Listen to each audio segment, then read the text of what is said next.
To think that fate hath brought us together.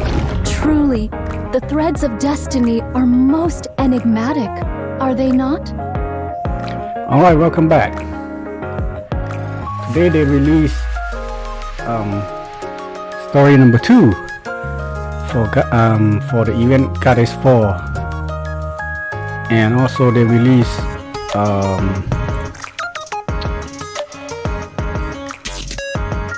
what's her name? Libro Rio. I did test her out, and she looks like very powerful. In fact, even with low level and no gear, she is considered pilgrim, scored heretic.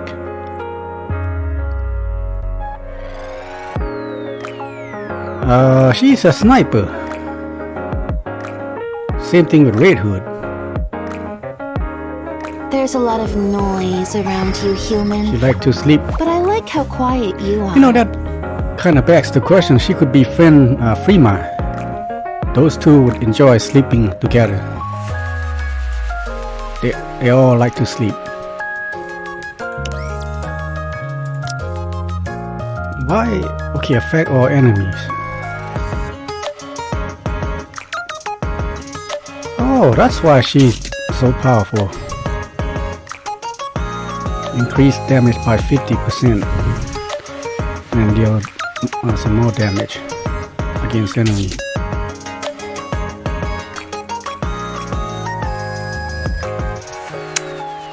Looks like she is self buff.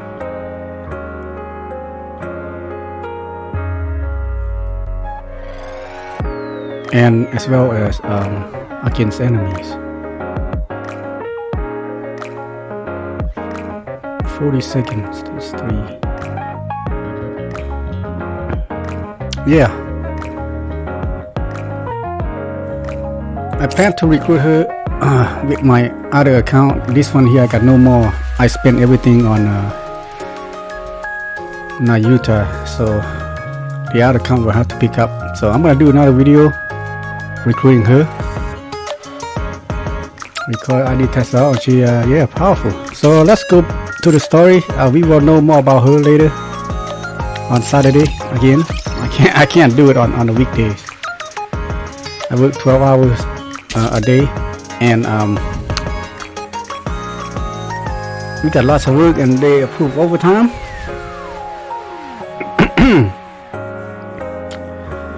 And Christmas, Thanksgiving and Christmas coming up, which is good thing. Build up some more bank account so I can spend more money on this game, and you know, presents for my family. Especially today, you see the news. You know, a lot of places lay off. Amazon's gonna lay off tens and thousands of jobs. Many places laid off. I just feel bad, and I'm grateful for my company to be able to bring in more jobs. Alright, so here we are. When I first came, it showed this thing right here. Now I can't really zoom out anymore. Is this Eden Spear? Is that what this is? See, look. That's what it looks like, isn't it? I guess when we get to here, we might be able to see better. Anyway, I can do the dailies. Well, you know what? Let's get daily out right out, and then we can go do the story.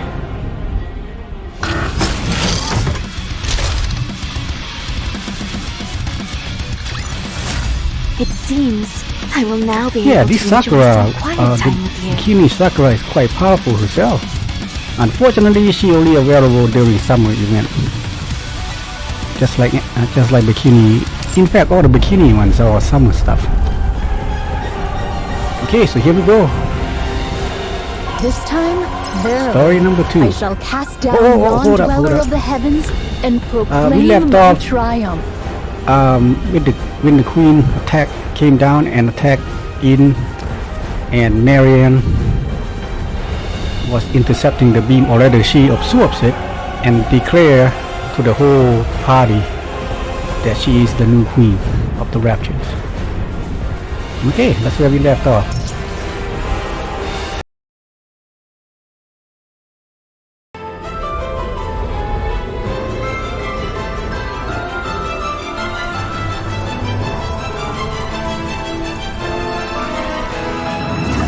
Is all well with Eden?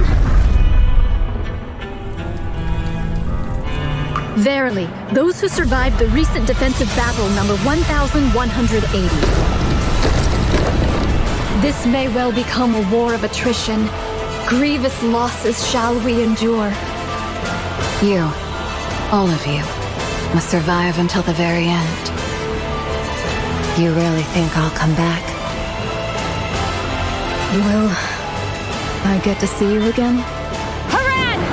We ride at full speed. I'll give it my all.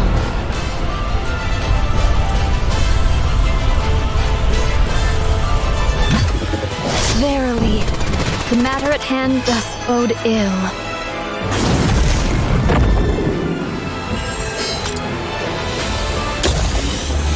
Shall do whatsoever is needed to prevail.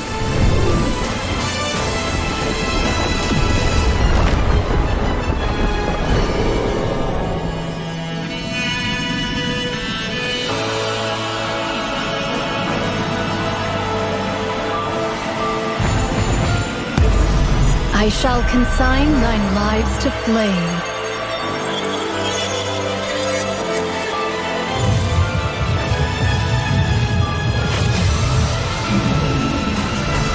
And all sins that shall arise therefrom, I shall bear.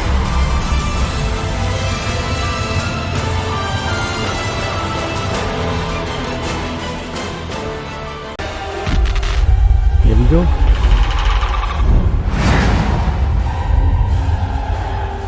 There's the original queen. You know, I wonder who she really is. If she might have, you know, like, what is her backstory? Like, she must be some sort of Nikke of the past, right? She must be, and then, no, that can't be right. She's from outer space. Well, we'll see. I don't want to delve too much on it. Some crazy idea of mine. Okay, look at all this. We're gonna use volume. Let's get this party started! We're gonna use Mayuta. Since thou Stage 2. hast called upon me, I shall gladly accompany thee. Let's put Haran You need me? and Red Hood. enough rest? Let's move. I got a feeling this is bad. Red Hood got nerve. I'll put her last. We need to carry. Let's put in Laplace. Here I come! I love her beam. I think this is good right here. So stage 1, stage 2, and then 3. Well, Red Hood is all stages. Alright, here we go.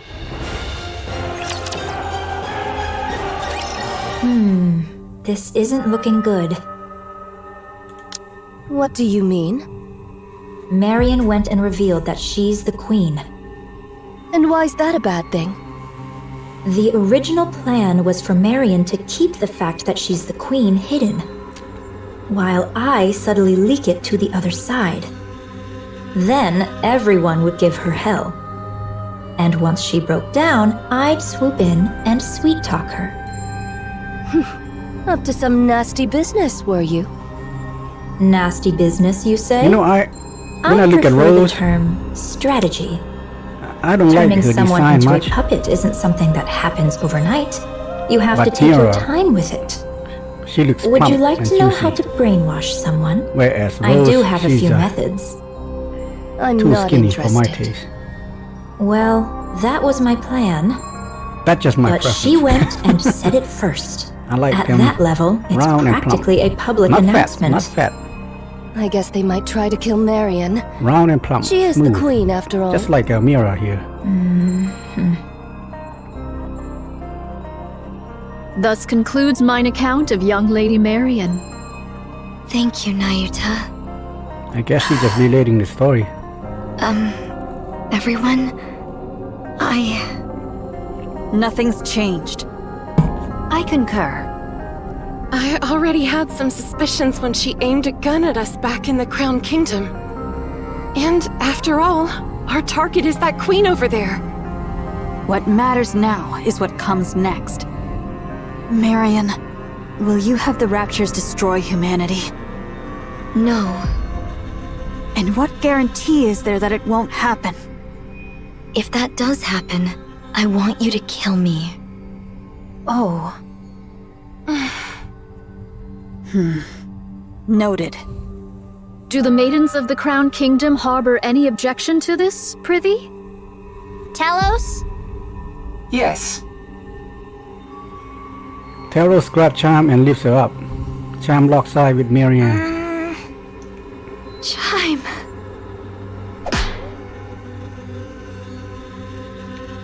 She smacked her on the head. Queen or no, I care not. You're not but a subject of the Crown Kingdom. Thou needest only tell me where thou art and what thou dost in good time. So, act on thy own again without a word, and I shall give thee a proper thrashing, mark my words. Got it. Thanks, Chime. I trust you are in good health. Yes, I'm fine now. Then there is no cause for worry. I didn't realize you were a person of high status, Marion. I suppose so. What about people of Eden? Would you consider taking me on as your Are they subordinate? Everyone else accept her already has a or against position, her? so it feels a bit lonely being just a commoner. You have me, Kilo. Ugh, you've been like this a lot lately. It's a bit much. They might try to kill Marion. That could never happen. Absolutely not. Those who took care of and protected her would never abandon her. Parents don't turn their backs on their children. No matter what form the child takes or what hardships they face, they stand by their children and hold them close. Even if the child makes mistakes, even if it could cast a shadow over their own future, parents close their eyes, shut out the world, and stay by their child's side. They never abandon them. Mira gazes at the distant It's only crimson natural. clouds. Wouldn't you agree, Mother? Still, even if that holds true for the pioneers and the Crown Kingdom, Eden might see things differently. So she's still loyal to the original queen. But then again, she wants her replaced with Marianne.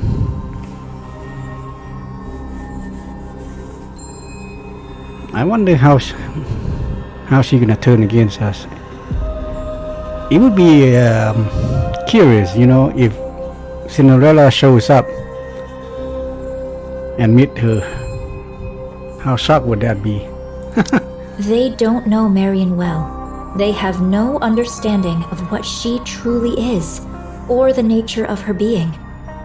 To them, she is little more than a Nikke who became a heretic, and then awakened her queen gene. Nothing more, nothing less. You A underestimating being them. steeped in peril. Done with your tearful reunion. Then get back to your posts. Nikkes of the Crown Kingdom, follow Cecil. We'll review your specialities and specs afterward. Johan gazes beyond them at the crimson-stained sky. We'll commence the assault on the Queen. Cecil, any change in her position? The Queen is currently positioned 10 kilometers from Eden at 3 o'clock. She remains in the air, but at a low altitude. Isabel should be capable of attacking her at this height. You know, they don't say anything about Marianne. I'm assuming that they just accepted it since everybody else accepted it. So they're not gonna attack her. But just move forward and plan to attack the As original observed, queen. she is taking no action, not even deploying raptures. She's likely performing repairs after sustaining hits from Eden's spear and Marian cannon. Or perchance she is afeared, and doth but watch how events unfold. Your overactive imagination will be your downfall, monk. 'Twas but a thought I voiced. What's your plan for those clones out there?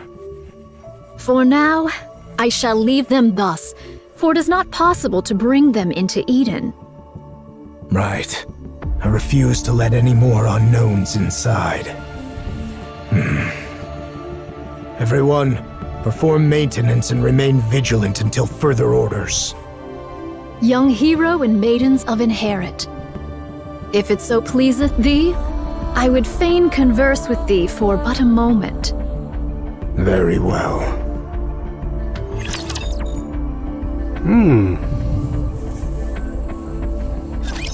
My crow thirsts for blood. You know, I think they chose the wrong battle background there. It should be like a burning, desolate scene, not a green.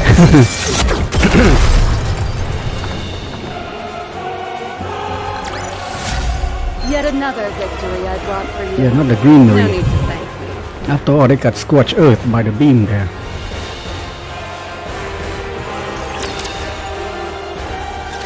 Young hero, is there aught thou wouldst say? What nonsense are you spouting? About Marianne, maybe? I cannot fathom the significance that young Lady Marian holds for thee. Yet a queen is still a queen. A queen is not to be forgiven. Eden's warriors shall slay the wicked queen without fail, or something of the sort. Wait, are you planning to turn against Marianne here? What choice do we have? None, verily. You see? We've got no choice. The Queen's right there. The threat plain as day. And casually firing beams from heights most weapons couldn't even dream of reaching. Are you assuming you the original queen and not Marianne? And for reasons I can't quite figure, Marianne sent it right back. Not just a little push. She hit with enough force to actually tip the scales of the battle. And if we try to move against Marian, we'll end up fighting both the Pioneers and the Crown Kingdom. Oh, so are you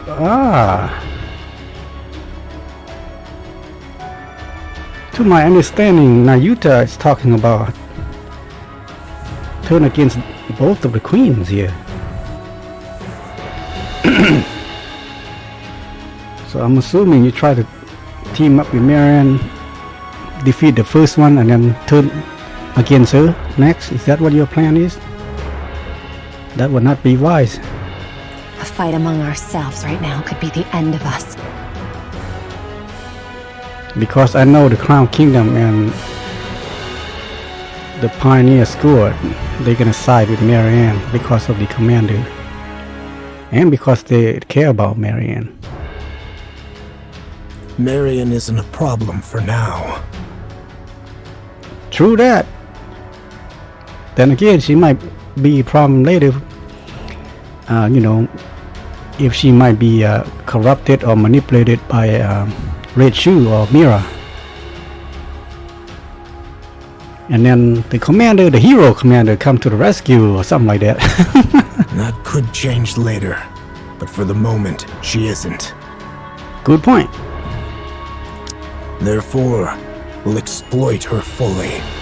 Whoa. What I want is to reproach Marian for the pathetic weakness that made her conceal her true identity.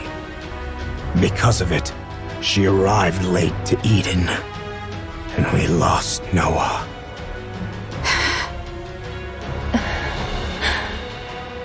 But I won't speak of it. I can't gauge the depth of her struggles, so I won't speak lightly of them. Permit me to add but one word. Go ahead. Pray, lend thy strength that we might raise young Lady Marian to the throne of Queen. Huh? Do you believe the world Marian spoke of? One where all will love one another. That.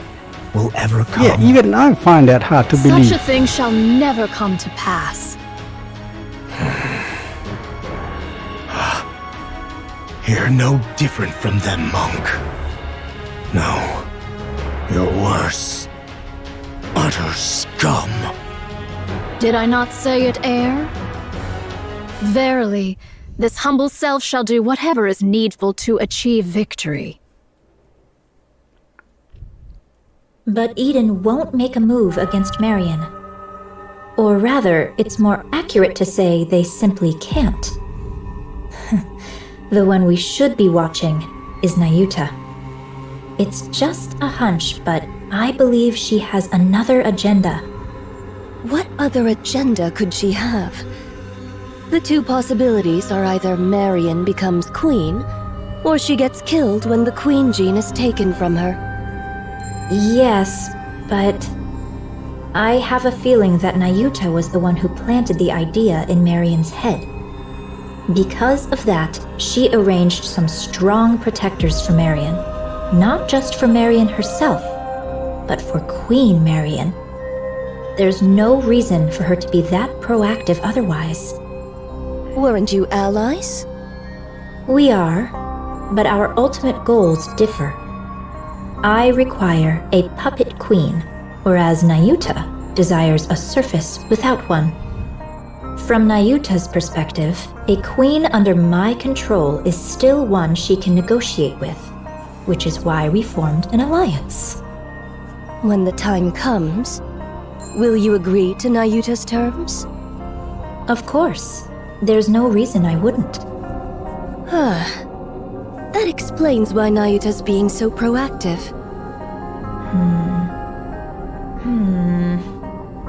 Well, we shall see soon enough. But isn't that quite a sight?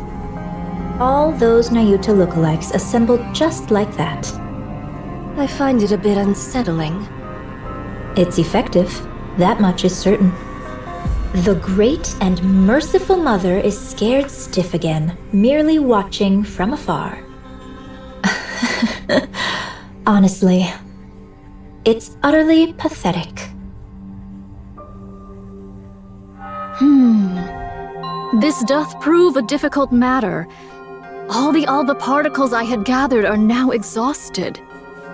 Aye, the Naked King may not be used upon this battlefield. A shame it is. It's all right, Chime. I remain strong even without it. I know it well, of course.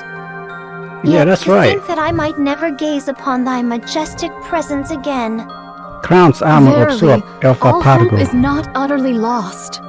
and turn her For into but the an instant, naked most fleeting, king or I queen, could whatever, transmute the Alba particles thus gathered is. into a heat shockwave. and make Yet her I would not become counsel Super such a Saiyan. course. With but a single motion shall all be spent. The ill effects shall descend upon thee in their full measure. Still, best have it ready, for it may yet serve in times of dire need, so say I. Oh, what curious things hast thou found? I should be pleased were this one meant for me. Nay, I am no coffer that doth spit forth riches at a mere tap. Eh? Was it not thus? Nay, verily. Papillon leans against the railing, gazing out at Nayuta's that filled the space before Eden. Lamentably, I lost 820 of them in the preceding fray. 'Twas fewer than I had feared, for Look at all which the I am clones picking now. relieved. Yet 'tis more than I had hoped. A grievous matter indeed. Ah, Behold yonder, a butterfly. Pray, why dost thou make such a loud clamor? I heard thy referring to auditory Papillon? She is senses suffered butterfly. ill from thy long sojourn beside a waterfall. Thou seemest skilled with firearms. Pray, are they of any worth? In the western lake lurks a fearsome beast. A spear far surpasseth a gun. Take this, and do give it a whirl. Yet truly, whether spear or gun, explosives reign supreme. Didst thou not witness mine prowess in action? 2 days without sustenance, mine belly clings to mine spine. Didst thou know this curious fact? The male deer casteth off his antlers in winter. I have seen it with mine own eyes. Behold, here is a golden axe I did pull forth from beneath the lake. I did misstep upon the lava, and an ankle I have lost. Prithee, doth any among thee possess a spare eyeball? I feel like I'm about to lose my mind. Papillon, your break is over, isn't it? Coming. But when will long-range comms be restored? It's already been restored. Really? That's fast. Each of Eden's facilities and functions was designed to operate as independently as possible, minimizing reliance on external systems. So that means we can get in touch with the outside? Regrettably, that's impossible. The Queen is jamming our systems. This sucks. Looks like hauling supplies is all I can do for now. Brace for impact. Attack incoming. What? Papillon hurriedly ducks under the railing and looks across. Countless red lights are flying toward Eden. Oh boy, here we go. Time to kill. After such fierce strife, there must be rest. You had it coming.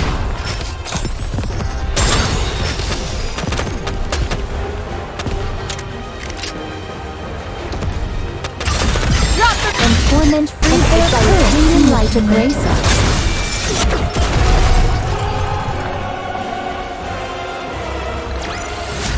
I told you justice would prevail!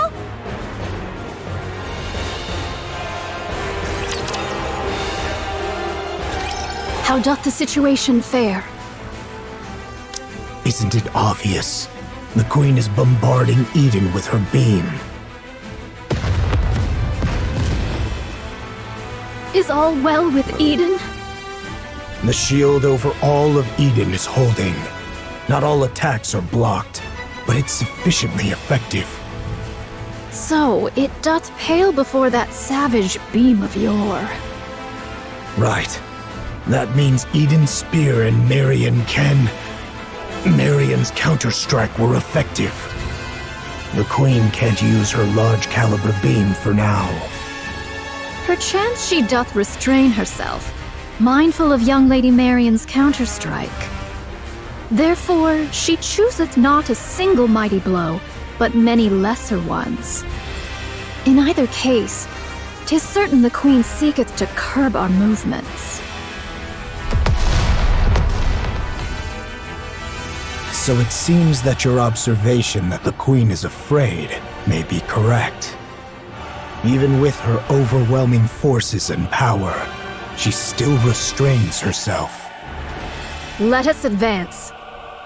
How many clones remain? Verily, those who survived the recent defensive battle number 1,180. This is doable. Nevilia and Chatterbox can be countered by Inherit, Pioneer, and White Knight. Verily, should our special forces confront theirs, and the lesser foes be entrusted unto mine replicas. Thus shall we reach the place where the Queen abideth. The problem, verily, lieth in how shall we draw the Queen within our grasp. Are the chains by which we erstwhile dragged down the White Giant no longer serviceable? She's out of range. No doubt she accounted for that when choosing her drop point. So it is. She is afeared. She doth fire most vigorously, verily. When shall young Lady Isabel return from her scouting? She will be back soon. Isabel is falling your way. What sayest thou?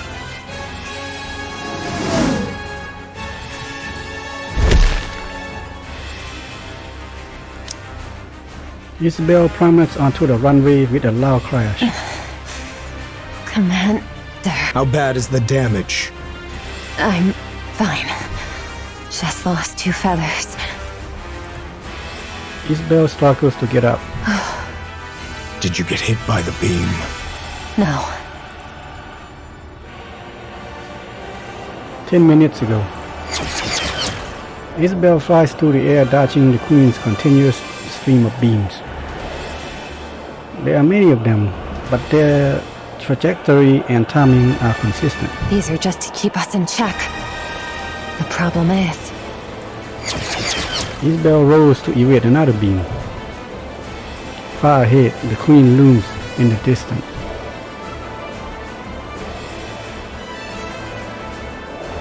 Oh, that looks cool.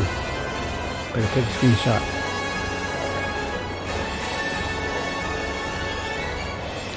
Below her are raptors pressed in tight, shoulder to shoulder. And still they come, pouring in ceaselessly from the distant edges of battlefield. There's just too many. Isabel looks to the Queen once more. Dozens of thick cables sneak from her body, trailing upward and vanishing into the clouds above.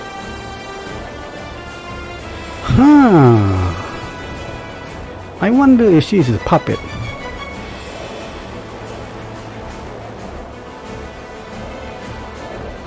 I think the true Queen, the master, is above, you know. I think this one is probably just a test. I mean, she does have 001 on there. Curiously grips her. She wants to know what those wires are connected to. Yeah, me too.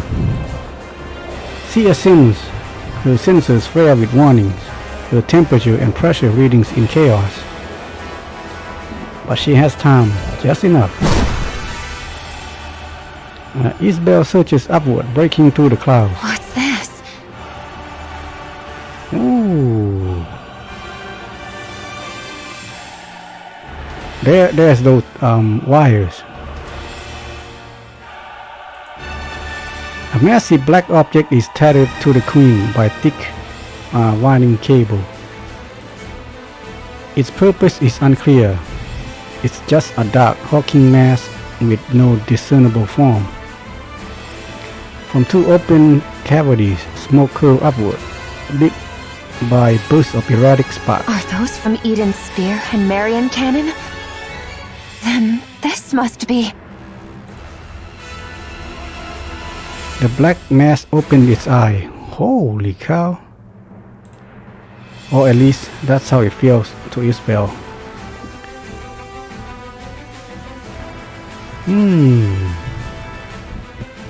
What the hell is it?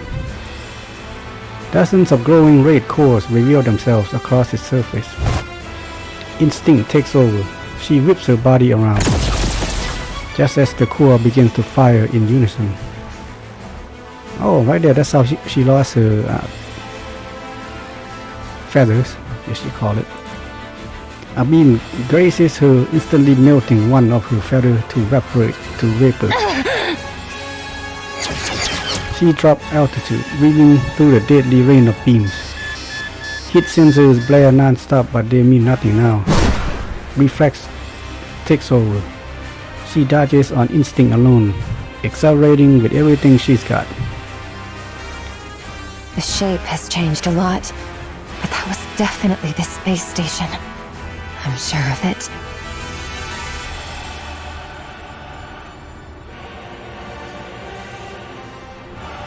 thou speaking of the orbital forge?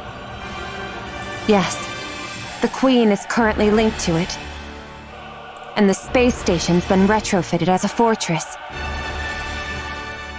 She hath descended with the orbital forge still whole, and wrought it into a fortress. Verily, such prodigious firepower is thus accounted for. The fortress looks badly damaged, but it's holding its altitude just fine. It's packed with multiple automated interception weapons.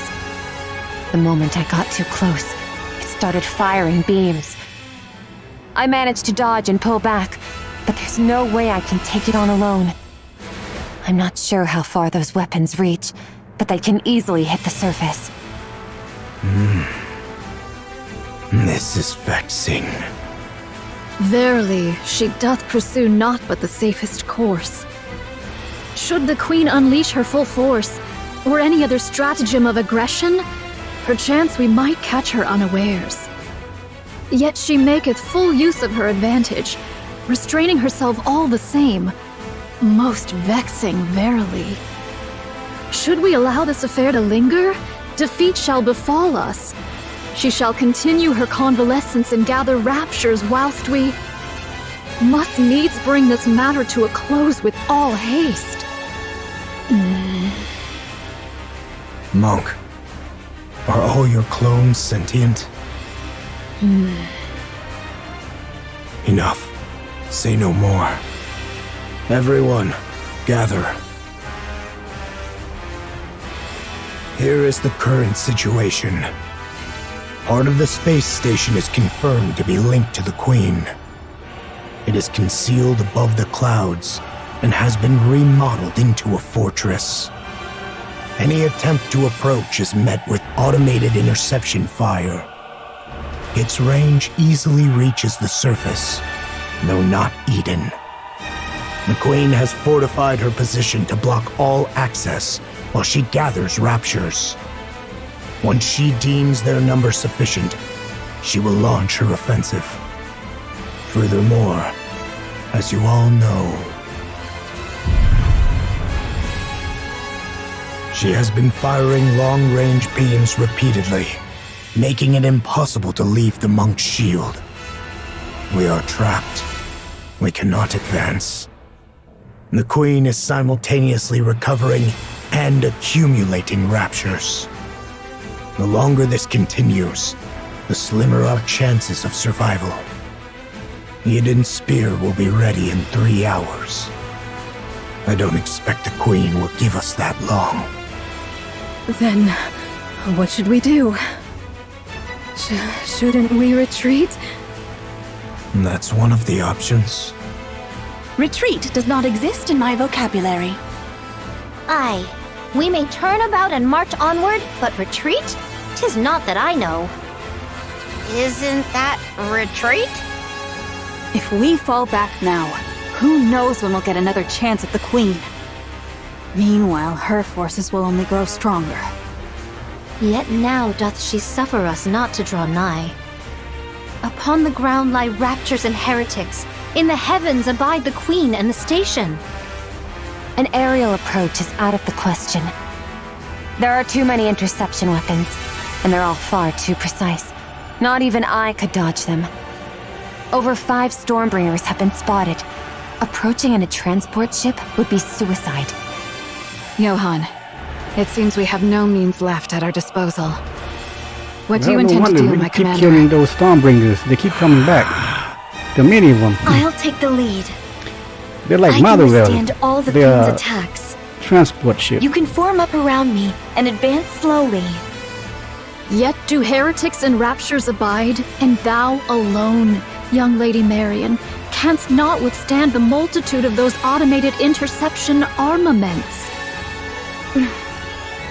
Take heed of thy safety, young Lady Marian. Should all go awry, thou alone must survive. There's no way I could. We're abandoning Eden. So, we're retreating? Yeah, that's a good idea. No matter how important this place is, when it's time to retreat, you retreat. To where? will overload Eden's main power source and trigger a self-destruction. Everything within 10 kilometers will be reduced to rubble. We'll lure them in as close as possible, and then detonate. Then we'll leave the rest up to him. Are you talking about the commander hero? Seems I mean that's the the only player? way for now. Even a And he mere said to him. scratch would please me. What are you talking about? You want to lure them in and self-destruct? Who's supposed to do the luring? And what happens to the poor soul who actually does it? Inherit will lure them in. Feigning the launch of Eden's spear is an option. The rest, withdraw at once. I'll go. Nayuta, can I borrow that insanely fast camel of yours? I'll go ask the Ark for support. Sounds way better than blowing ourselves up, don't you think? We don't need the Ark's help. What nonsense is that when we're about to die? We have to survive first. Even if the I There don't are things more I don't think the important Ark can than make it mere in time. survival. Even if they Would do you agree. cut it out with that crazy talk? What could possibly matter more than staying alive? There is. There's no way something like that exists. Young hero Johann, there remains another course. That is not an option. This humble one knows not how often these words have been spoken unto thee, young hero Johann. Yet once more shall they be uttered. Nay, we shall do whatsoever is needed to prevail. Okay. Are you talking about your clone? Let's do this! Or the Forerunner? We had it coming. They were not wrong. Now holding fast. Reload. Hero.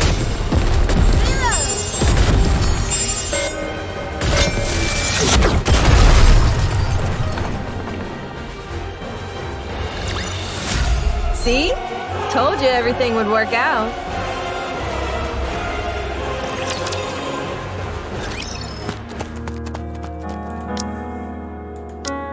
A monk dashes forward, staff gripped tightly in hand, dodging the crimson light pouring from above and ahead.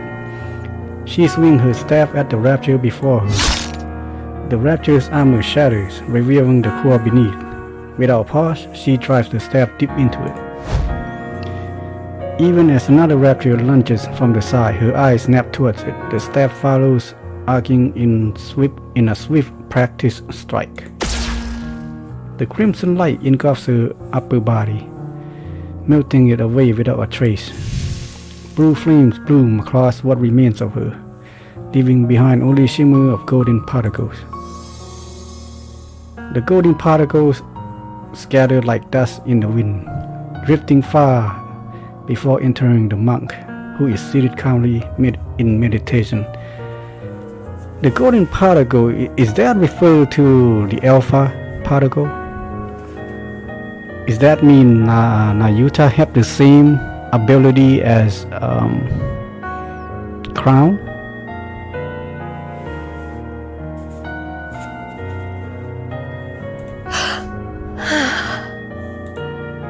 Memories begin to flow in.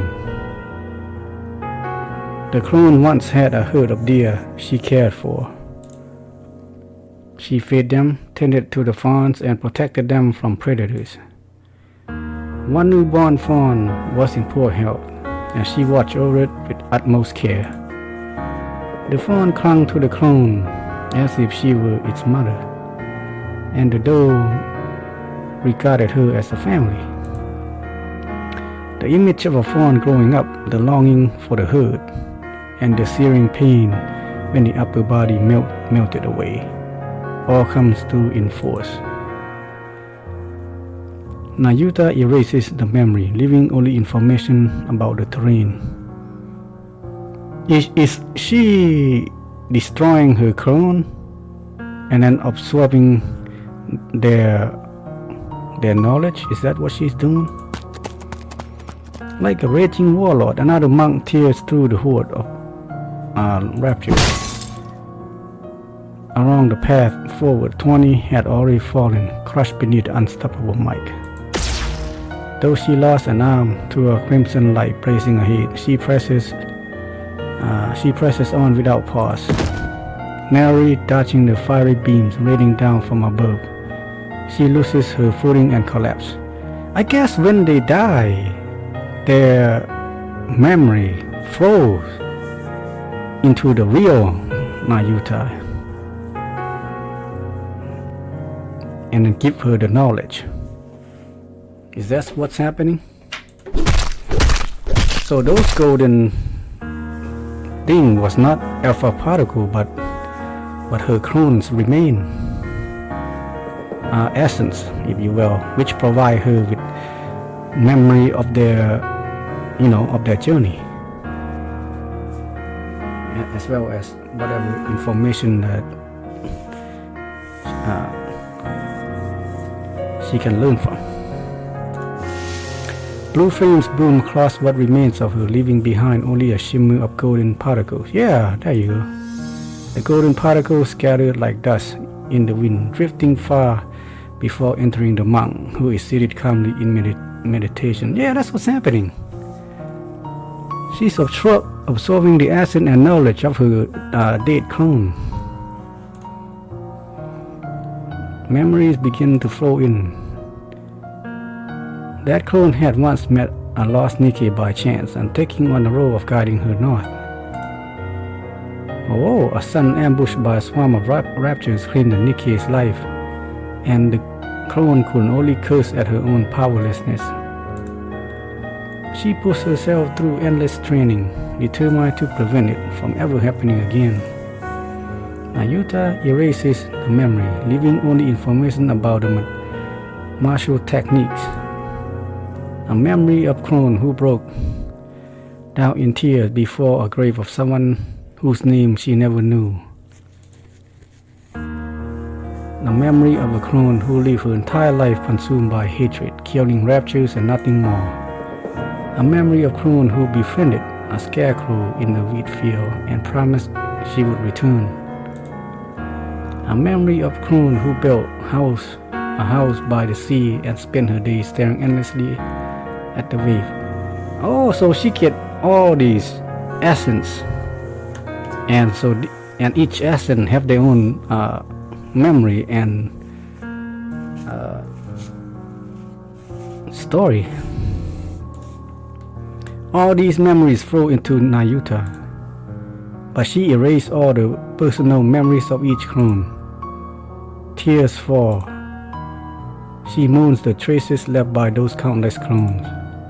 She grieves, knowing she is too small a vessel to hold all their memories, so she laments and erases them. And as the tears fall, she watches helplessly, as countless clones, each living their own life, yet so like herself, vanish into the red light. And all the while they charge toward the horde of raptures. 20 minutes ago. I shall dispatch all my replicas in unison to charge, that they may at once contend with the raptures. Oh, that is before she meditated and her clone attacks and died, huh? And serve as bulwarks against the Queen's interception arms. What do you mean by a shield? Surely thou art not. The muzzles of these automatic armaments number scarcely 1,000. Should we draw nigh, my replicas shall serve as the bait. Surely thou meanest not to use thy replicas as naught but cannon fodder? Verily so. A most reckless deed. A pointless sacrifice. Nothing will come of it. Verily, there is. Whilst all automated interceptors do assail my replicas, 'tis thy task to lay waste into the orbital forge. Pray, dost thou deem this inhumane? Yes. Fret not. Mine replicas are wrought from my nymph, though each hath lived its own separate experiences. They lack the refinement to be deemed full-fledged personalities. Regard them as mere mechanical effigies in mine likeness.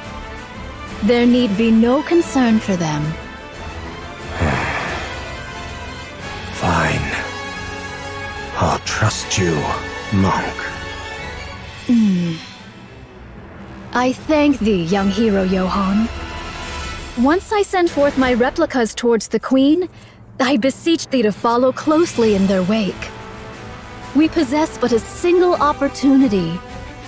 While the intercepting arms are fixed upon the ground forces, direct thine efforts to render the orbital forge powerless. Upon its destruction, we shall pour forth the entirety of our prowess. Haran, I know. None but you and I can do this. At present.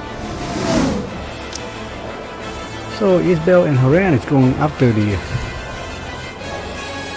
robber, huh? Isabel is flying alongside Haran. I don't know Haran can fly. Is her crows helping her? We'll be near the space station shortly. Yeah, I can see it. This will not be easy. You'll manage it, won't you? Of course. Isabel picks up speed. The space station looms ever closer. Its colossal structure growing more imposing by the second. As they draw even nearer, some of the countless red cores that had been looking down turn their gaze toward Isabel and Haran. We've been spotted. We can break through from here. Hang on tight. All right, let's go.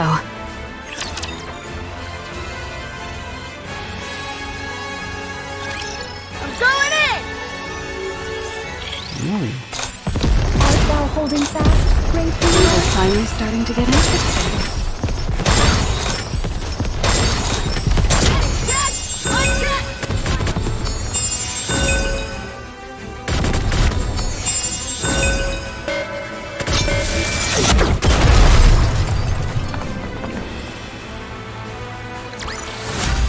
Yet another victory I brought for you. No need to thank me.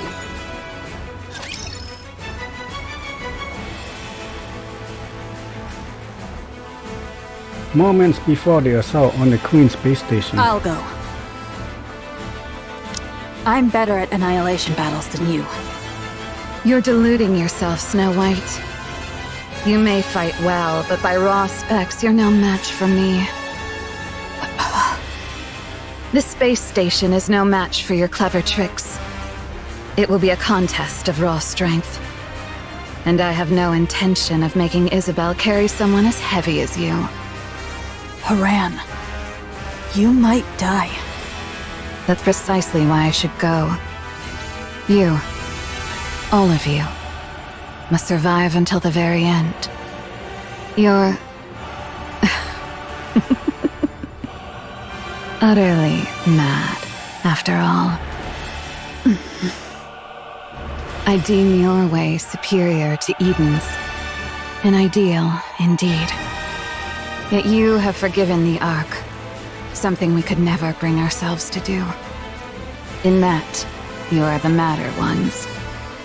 You neither despise the Ark, nor cherish it enough to extend a hand, and still you burden yourself with its troubles, sparing them even the smallest inconvenience. Only one truly consumed by madness could live so. That very madness is my ideal. But I am not as mad as you. I could not cast aside my own feelings for the sake of some greater design. You are most worthy of bearing that glorious title. Of that, there can be no doubt. As for us, we shall never claim it. How lamentable. Yet what can be done? We are not quite so mad as you. So remain as you are, mad. Bear that glorious title. Become true pioneers as your very name proclaims. Drive all who follow you mad. For it is always the mad who change the world. I'll leave the Queen to you all. See to it that her head strikes the ground. I promise. So thou art going? Yes. This is something only I can do. Wouldst thou quaff a cup afore thou takest thy leave? Sorry. No drunk driving. Aye, then I shall ready me one of mine choicest bottles.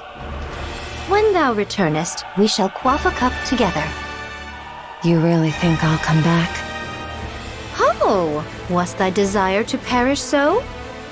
I'm not planning on it, but the chances of survival are slim.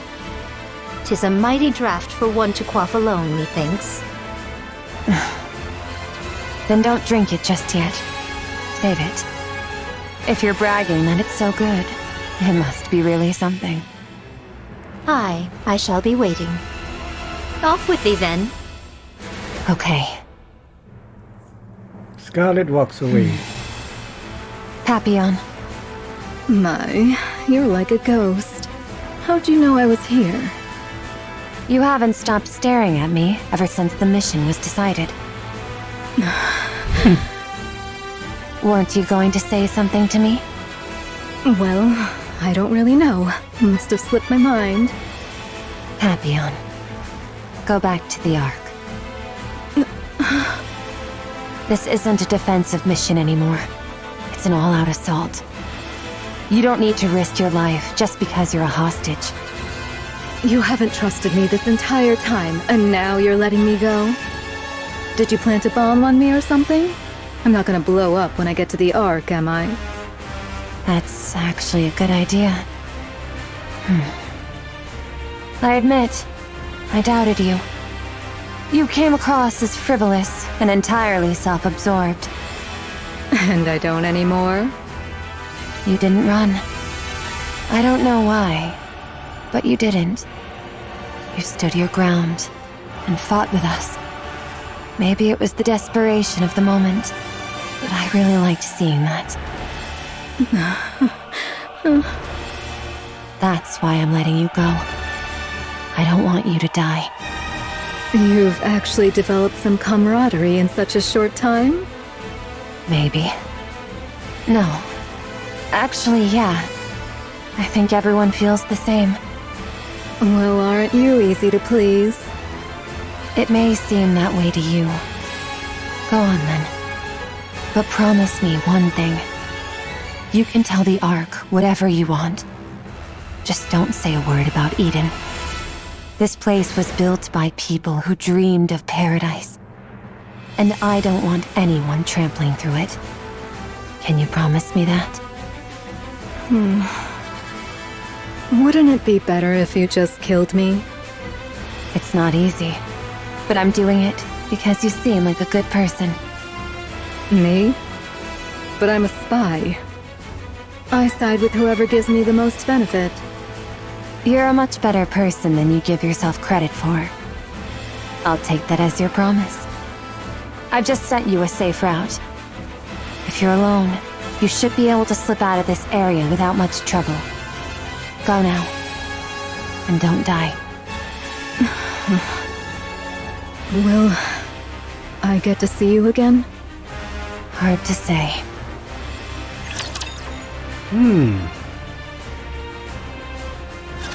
I know not if I shall prove of any aid. Is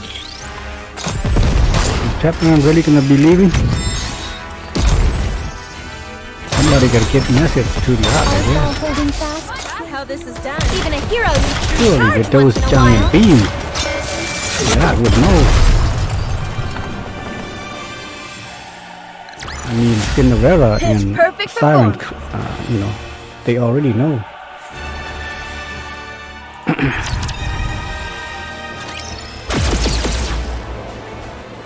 Isabel's right shoulder and arm are swallowed by a surge of crimson light. Okay. Oh, that's Haran's claw blocking the beam there. In the picture. Oh, look at Haran. She rides her sight. Her sight is like a surfing board.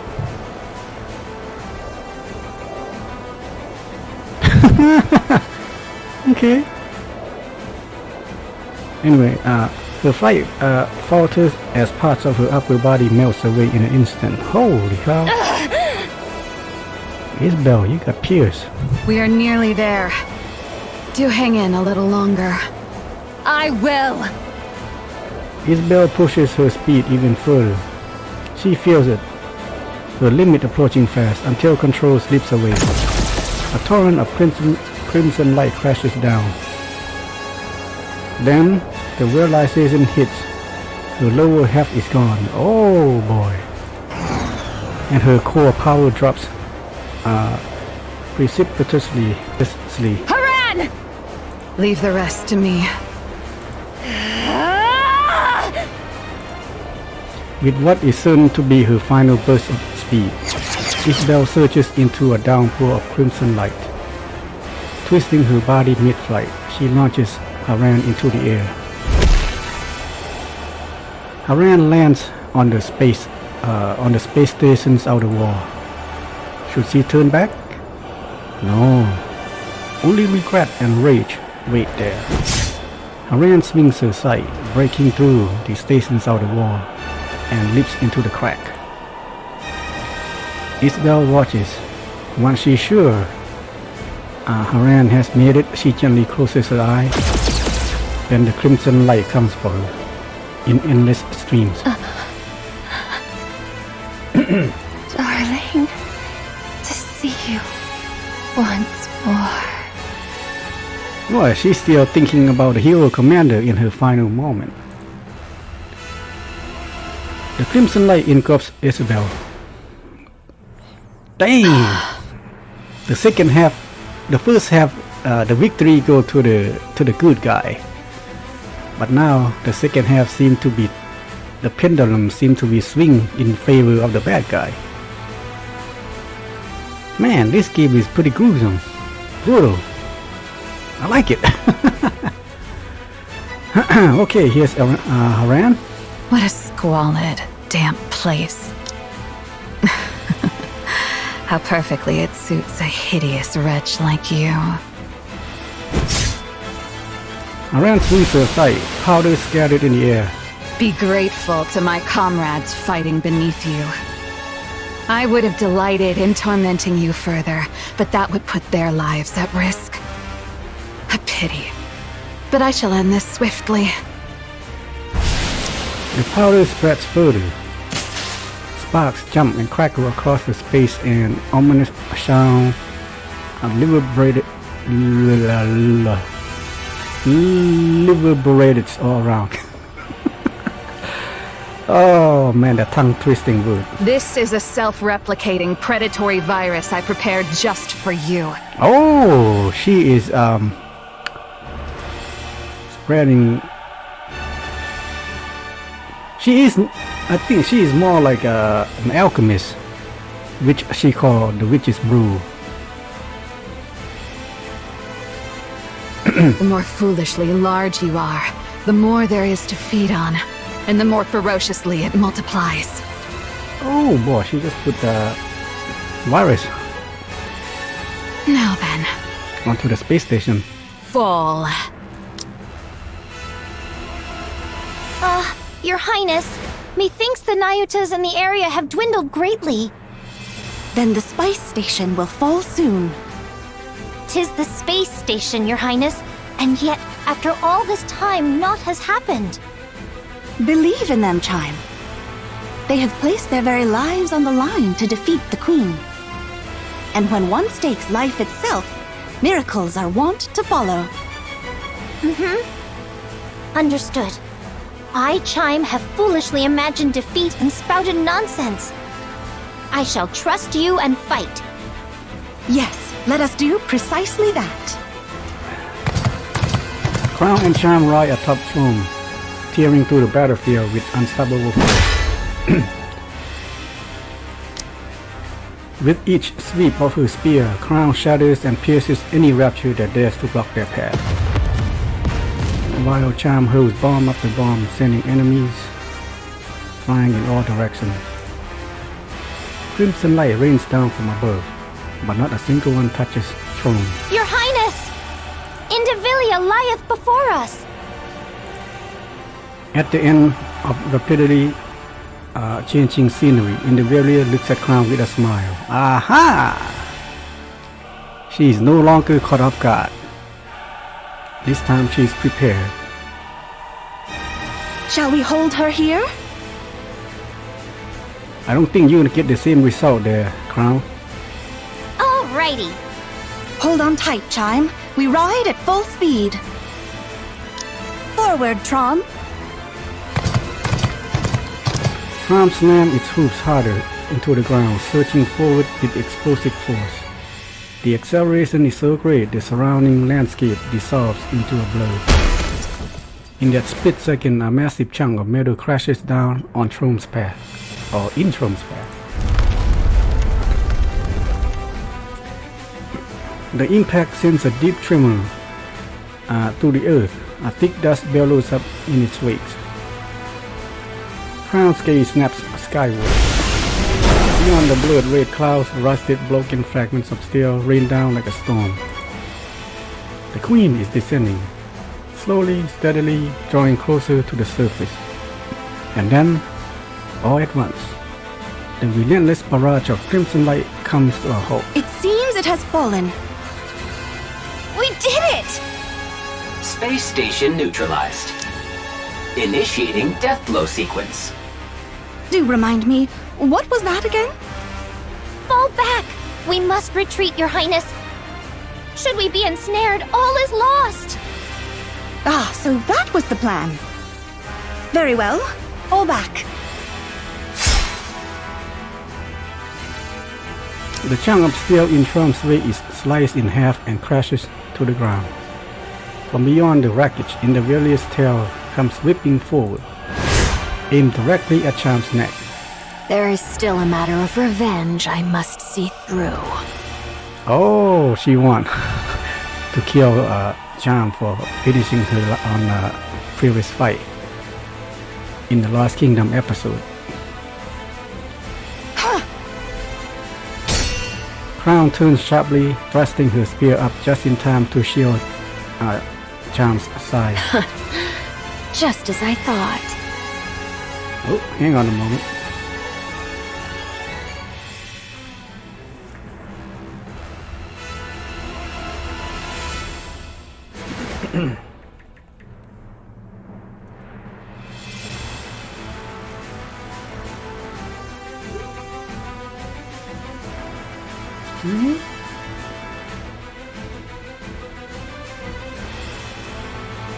Okay. Alright, let's continue.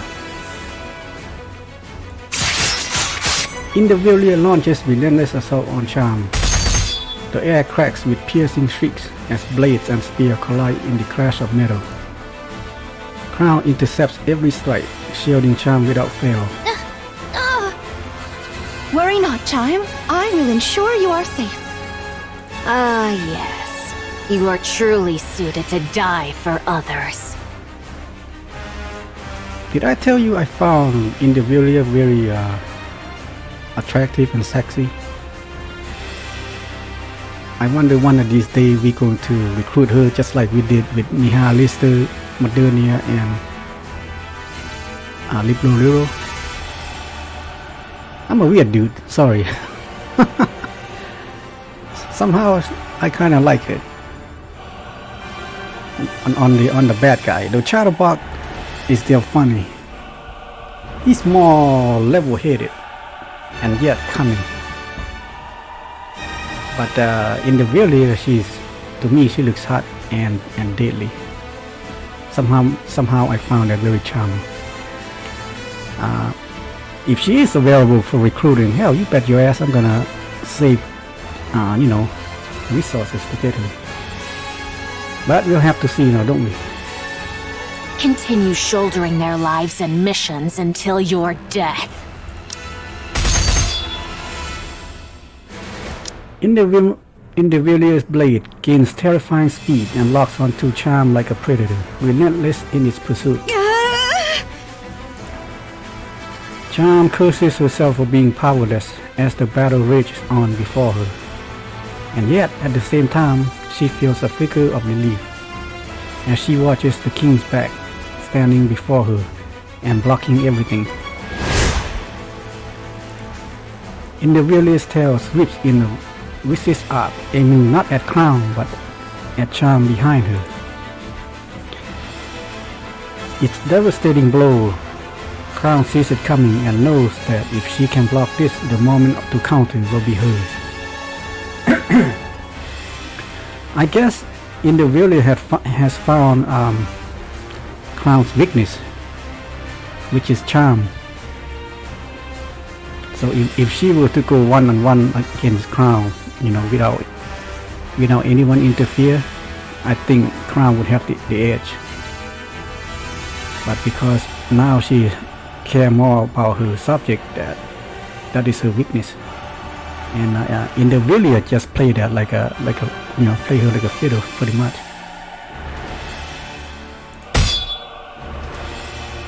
Crown's spear meets the tail's blade. As she adjusts her stance for a swift retaliation, a strange sensation creeps over her.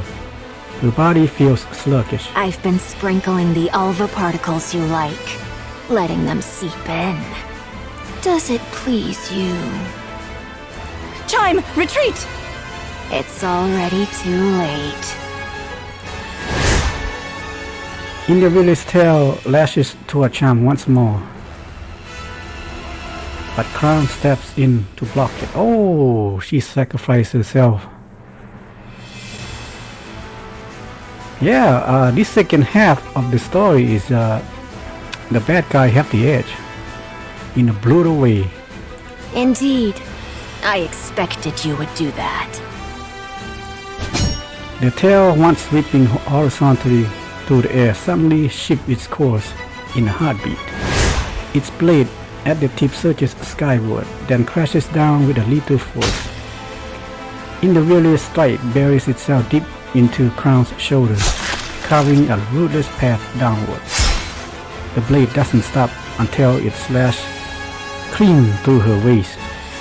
Only then does it tear free from her body. Holy smoke! You telling me she got cut in half? Damn, brutal, man.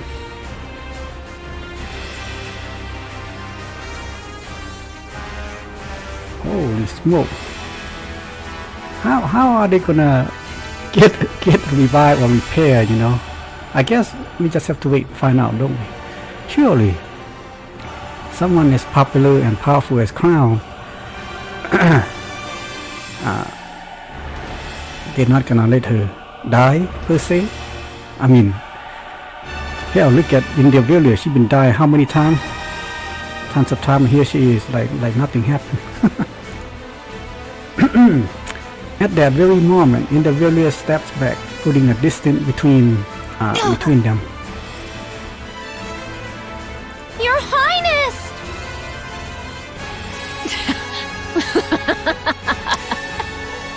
As I thought, that foolish power of yours is no longer yours to command. And congratulations. To lay down your life for another. Surely there is no greater honor for you.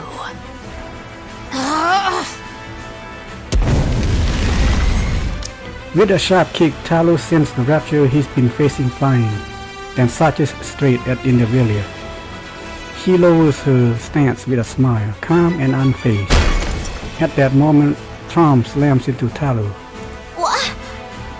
We shall retreat. Yeah, if you go up against her when she's ready, bad idea. Besides, we haven't seen Chatterbug join the fight yet. He probably waiting in the wing somewhere.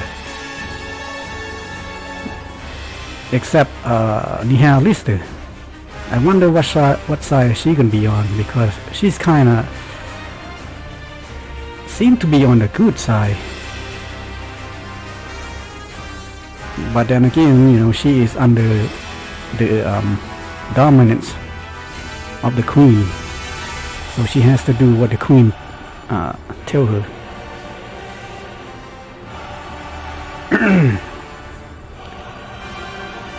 All right, let's continue.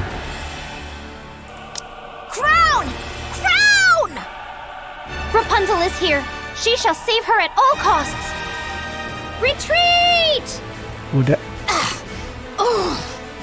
Well, in the video casts his glance over her shoulder at Trom and Talos, who is trying to retreat. Preposterous. Who gave you leave to retreat? Just as Individually is just about to dash after, lowering her stance, something in the corner of her eye catches her attention and she stops. What exactly is that? Marianne looks to the sky, a sky stained in crimson. Fragments of steel pour down like rain. Does that mean the space station is falling? Breaking apart? She let her gaze drift toward the battlefield. To the Nayutas who have fallen, to those still dying, to Isabel and Haran who are risking their lives, to the Nikkes of the Crown Kingdom letting out battle cries as they fight, to the Raptures dying by the dozens. Everything Marianne holds dear is locked in a desperate battle to the death. She feels a sorrow so heavy it presses on her chest. At the same time, a surge of anger begins to boil within her. She lifts her head once more to the sky. Her eyes fall on a thing suspended upon the wire, stretched across the clouds. The Queen watches the carnage below with cold indifference. I'm still thinking that she's a puppet. You see, with all those cable, and she looked like, you know, whatever, like the real queen is probably controlling her. That's just my guess. It's you! So it really was you! Black light bursts out from Marianne's body. Black particles scattered into the air as the ground shakes beneath her. Because of you! Because of you! We... Black light bursts forth. Instinctively, Individual takes a step back. All of a sudden, a massive figure appears on the battlefield. She knows exactly what it is, more than anyone. Transformation.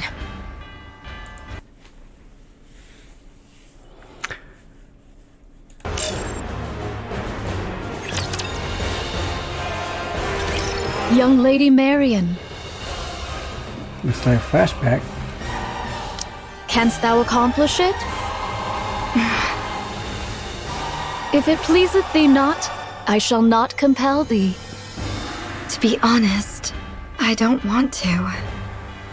I don't want to see anyone die, be it Raptures or any of you. I don't want to have to kill Raptures. But Marianne stares straight at Nayuta. Her eyes are still grazed with sorrow. Tears streak down her cheeks. I shouldn't be saying something like this to you, Nayuta. Those clones of yours aren't just mechanical robots, are they? They're living beings, right? Verily, it doth depend upon how one doth define life itself. Yet, in the common conceit, thou mayest so say. I'll do it. Everyone's out there fighting, putting everything on the line. I'll do the same. I'll give it my all. Fall!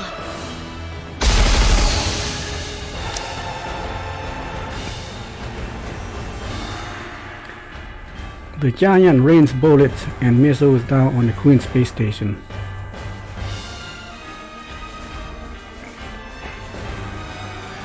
Okay, they had that backward there. Modernia is lower. Don't you mean shoots up instead of down? I mean, according to this picture, she shoots up. Stripped of its weaponry, the station is left utterly defenseless, unable to do anything but endure the barrage. A thunderous explosion tears through it, and its shattered components come falling down like a deadly hail. Countless raptors are obliterated beneath the crashing wreckage. The giant pulls back, then deploys a particle cannon mounted on her shoulder. Light begins to pool inside the barrel, quickly reaching critical mass. The air ripples as particles quiver on the brink of release. Fall! It is you who shall fall. Oh, a sneak attack.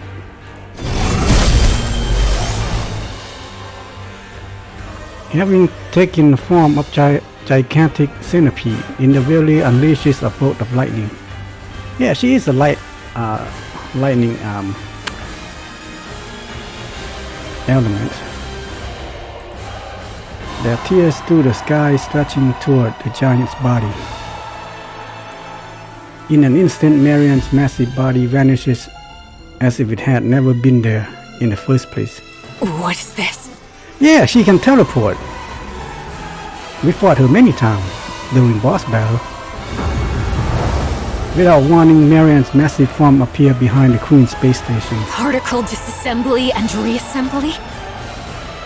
So you've forsaken both your humanity and rapture selves alike, you incomplete abomination! Fall! The particle cannon emits a blast of light.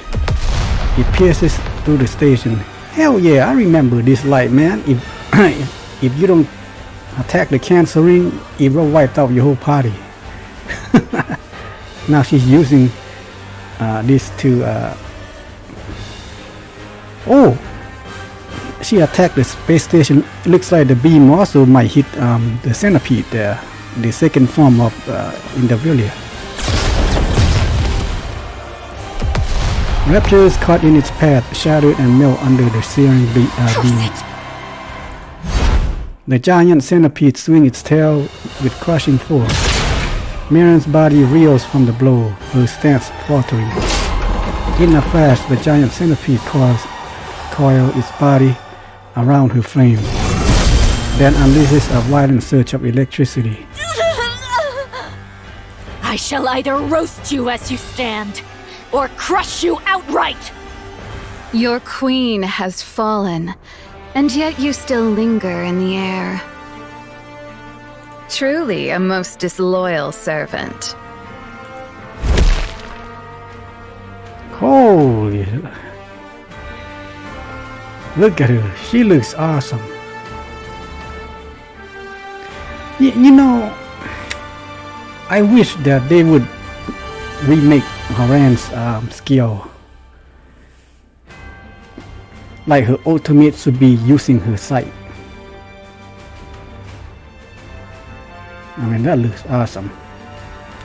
A battered Haran plummets from above and lands atop a giant centipede's head. Oh! Without the slightest hesitation, she drives her sight into the centipede's forehead. Then a surge of lightning lashes out, racing along the blade. Now it's your turn to fall. Black powder erupts like an explosion. The giant centipede's body rusts away in an instant, crumbling as if withered by centuries. Oh, so her virus also takes out Nikke. At the same time, rust begins to spread across Haran's body. Oh, so it's the double-edged sword then. Can my immunity not keep up anymore? It is a double-edged sword. Very well. Johann, my commander. I'm listening. Have we completed our mission then? Mission complete. Inherit. I'm glad to hear it. I know it may be greedy of me, but for the first and last time, would you bestow upon us that glorious title? Well done, Goddesses of Victory. Oh. How wonderful it is to hear. Follower, I leave the rest. When she say follower, she meant the hero's commander.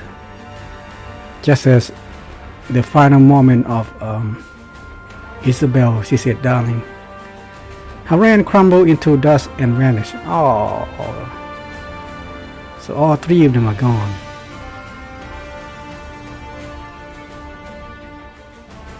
Well, you know, if you know this game, it ain't gone forever. That's what I'm hoping anyway. In the next moment, nothing remains. Damn it. At the same time, the giant centipede also disintegrates. Freed from the armor that was centipede, Indivira begins to fall. As she does, she gazes up at the sky. The exploding space station, the falling queen, and the giant Marion tearing through the raptures with relentless fury. For the first time in this battle, the notion of defeat entered Indivira's mind. Elsewhere, Charm drives Trome at full speed across the battlefield. Thunderous crashes and blinding flashes erupt behind her, but she never once looked back. Clinging desperately to what remains of Crown's tattered upper body in the seat ahead, she presses the rune form close. It seemed impossible to hold on, yet Charm refuses to let go. Your Highness, I pray thee, hold on, but a little longer. We shall anon reach where Rapunzel dwelleth. Time. Aye, Your Highness, I am listening. Crown grabs Charm's hand, feeling the lack of strength in Crown's grasp. Charm struggles to hold back the sobs threatening to spill. Meanwhile, Tron presses onward. Not far ahead, Snow White, Scarlet, and Rapunzel come into view. We are nigh there, Your Highness. Just a little more. Pray, endure a moment longer. Why I got a feeling that Chatterbox and Nihalister is waiting to ambush. Suddenly, Charm remembers the conversation she had with them before charging in. Okay, another White flashback. Snow, Young Lady Scarlet, and Personette, pray remain as far removed from the battlefield as ye may. Huh? Wait a minute, hold on. Snow White, Scarlet, and Personette?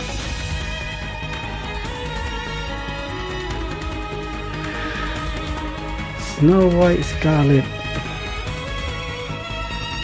Okay, I think Personette, is she referring to Rapunzel?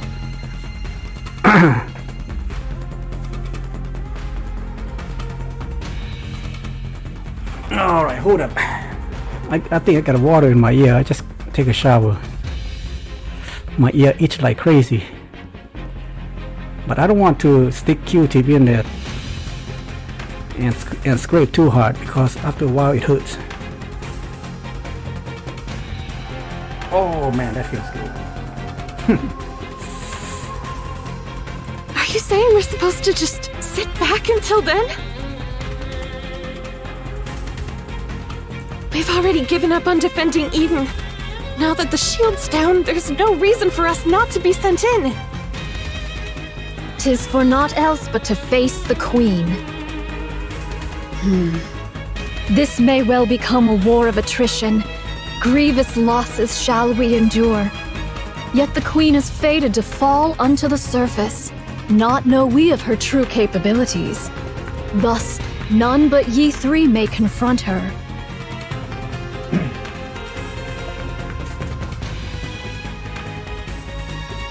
I beseech thee, preserve thy strength until that appointed hour. Are we then to do naught but stand idle and behold? So it is. How can we do that when everyone is out there risking their lives? You have greater matters to attend to. Leave the lesser ones to us. See to it that the Queen is defeated. Had the Naked King been fully charged, it would have sufficed for Her Highness alone. But 'tis as it is, so I shall yield for now. See that thou triumphest. I trust in thee. Aha. Without fail.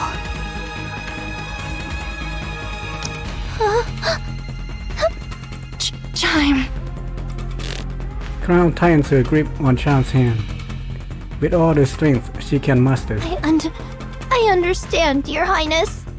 I guess they can't go for help.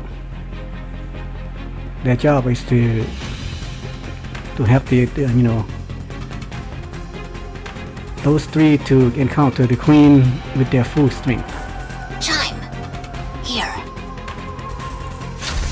Talos produces some camouflage tarp from its backpack. Charm takes it and covers Crown's torso. My thanks. Charm skids to a halt before the pioneer. Good grief, what an easy life you've got. The queen hath fallen. Go on, fetch her head at once. We will. 'Tis about time we toddle off. Is Crown all right? Ah, worry not. She hath merely gone to cool herself after exerting far too much. Linger not, lest Her Highness return and take the queen's head herself. If thou wouldest keep thy glory, make haste, I say. That shall not do. Let us make haste. Righty-o, off with thee! We'll be back. Snow White, Scarlet, and Rapunzel move forward, crouching low as they run. Charm watches them and shouts loudly. Thou must win! Absolutely, absolutely, absolutely must win! I don't know. Dost thou hear me? Snow White gives a thumbs up. Let us go to Eden. I shall make use of the infirmary. Got it. Verily, I shall take a look. Nayuta? Though I may possess not Personet's skill in the healing arts. Oh, Personet is Rapunzel. Okay, that's what... Does that word mean anything? Personet? I can tend to urgent wounds and see her safely borne to Eden. Your Highness. Do not worry. Very well, it is. Though combat be not my forte, I shall return anon and smite at least one rapture's head myself, I swear. Here. Crown extends her hand to a Charm, who reaches out and takes what is offered. This may be lacking, but just this once. No, I can't, Your Highness. How could I ever dare? Because it's you. You can. Chime. You are my aid. And the finest in all of Crown Kingdom.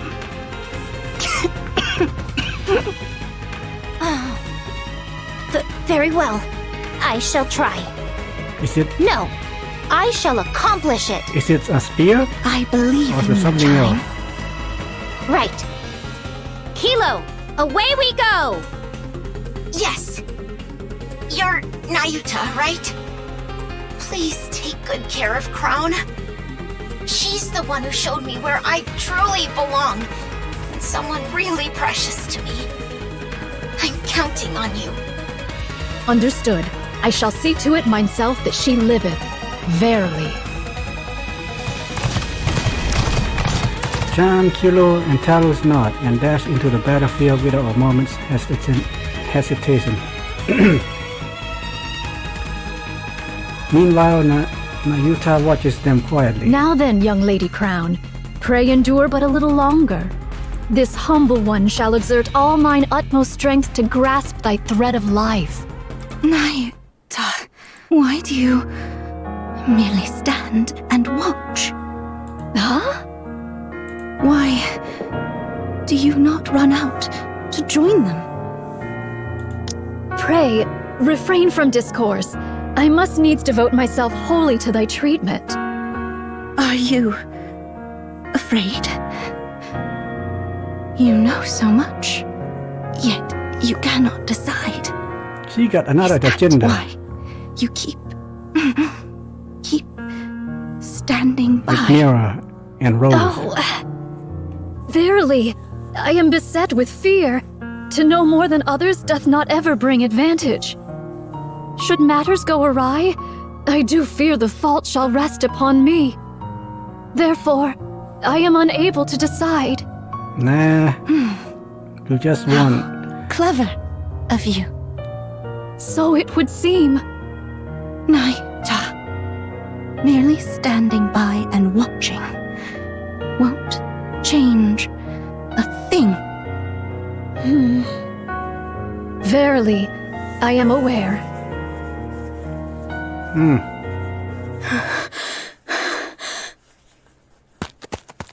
Papillon sprints across the surface, constantly checking the safe route display on her phone.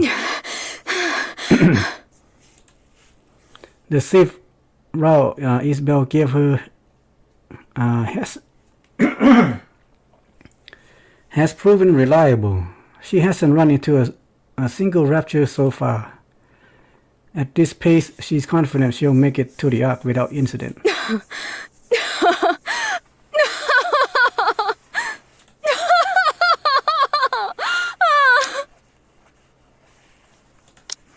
Papillon laughs. Those idiots! Those lunatics! I show them a little kindness, and they're ready to give me everything. Honestly, it's almost too easy. I knew it. Lady Luck's on my side. Whoa! That is not what I expected. Righteous will be shown no quarter. Is she that really selfish? Holy hell.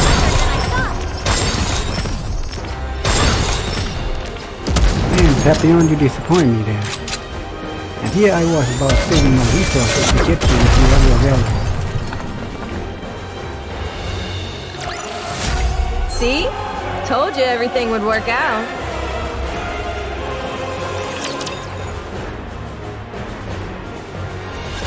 I know not if I shall prove of any aid.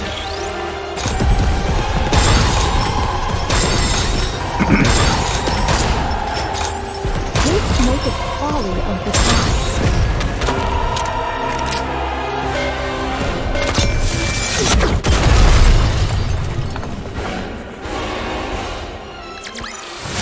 This place too hath been cleared. Now let us continue forth upon our journey. Papillon runs, as she recalls the event before she escaped from Eden. I'll be running away. I see. Has Isabel provided you with the safe route? You knew? Of course. I'm the one who plotted the route. Oh, right. Farewell. There's much I'd prefer you not disclose when you return, but I doubt it matters anymore. Whether you speak of it or not is entirely up to you. Aren't you going to stop me? Do you want me to? I'm not sure. For a hostage, you were surprisingly helpful. I appreciate that, but no further involvement will be permitted. Oh, come on. You could have said something like, Now that we're comrades, how about risking your life for us just this once? I don't speak in such a saccharine fashion. Saccharine? Moreover, one cannot compel another to risk their life.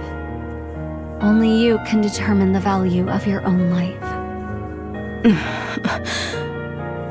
So you're fine with putting your life on the line here. That's how much you think your life is worth? Yes, that is my decision. Cecil, I'll be frank. Wouldn't it be smarter to fall back, regroup, and then fight again? This isn't your only chance, after all. No, this is our only chance. While they fear us, there is much we can accomplish. To retreat would be to reveal our hand, and then next time, they would act far more boldly. And the Queen has already taken considerable damage.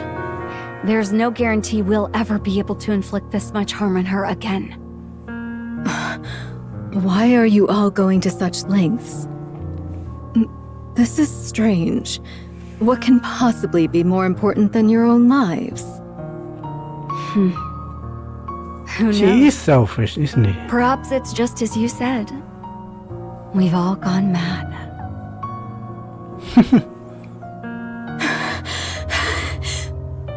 Insane. Every last one of them. Maybe she feel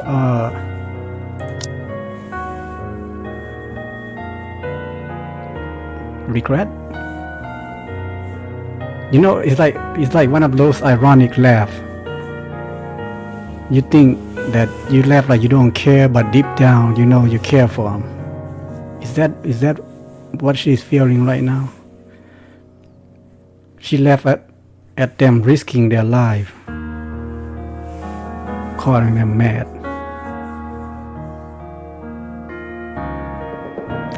Papillon studies her rapid breathing and looks up. A radio tower looms overhead.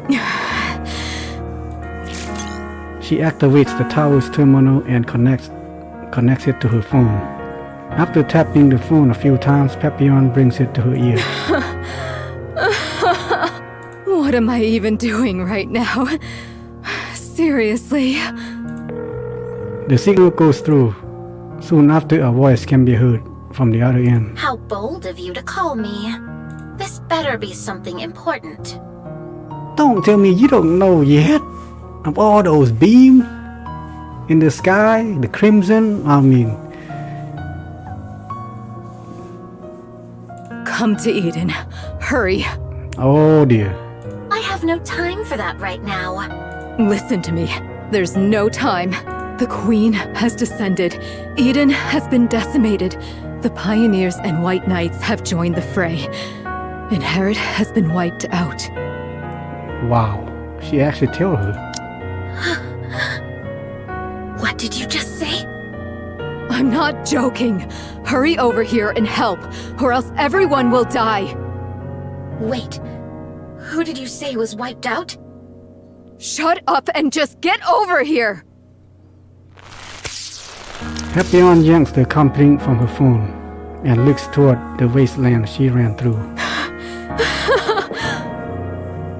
So she does still care about him. Like I said, it is one of those ironic laughs. A laugh that... foolish laugh, if you will. Really, this is absurd. Yeah, see? Papillon runs, retracing her step toward Eden. What? Yep, looks like she did have that feeling. Her laugh, her comment is all just ironic feeling of madness, of craziness. And without even realizing it, she's laughing. I've lost it. I must have lost my mind. I've really gone insane. Yep, just like them. And now you become one of them. How dost thou fare? I do not feel as if I am dying. I have administered merely rudimentary first aid. 'Tis best that thou return to Eden for proper care. Here, allow me to support thee. No, I'll do it. Young hero Johann? And what of Eden? That thou hast come hither? Now, the decision is theirs. Only one task remains for me. Monk. Johann points toward the battlefield. Go. This humble one. What? You don't want to? Go. Wait, are you truly afraid? Even if things go wrong, even if all our plans fail, someone will see it through. You need not bear the burden of failure by yourself. But this humble one had made many jump into the jaws of death up until now. I made it seem as though they had a choice when in truth, I compelled them. I preyed upon their pride. I burdened them with the decision that ought to have been mine. I was but a bystander. I guess you were talking about her clone. Cowardice stayed mine hand from choosing, and so I wielded knowledge as a blade, driving them into mortal peril. Thus, it is I who must bear the consequence. Should they fail, even by the narrowest chance, this craven observer must inherit their will and prepare for the next appointed hour. Nayuta, I'm sorry, but I don't understand a word you are saying. Do you not wish to fight with them? This humble one wished to. Then go. Fight alongside them. Alas, how could one such as I? Verily, I am unworthy of such. There is no such thing as being worthy of fighting alongside others. I agree, to an extent. What you must take responsibility for is not what comes after failure, but victory itself. If by chance you fail, someone will take your place. So now, put everything on the line. When everyone has risked their all, you must do the same. That's what it means to be a comrade. Great hero. That I should be fated to encounter thee. Take this. Johann throws something at Nayuta. A red tip bullet. Vapas. Aha! Use it as you will. Yep, that's the one that commander, our commander gave it to him.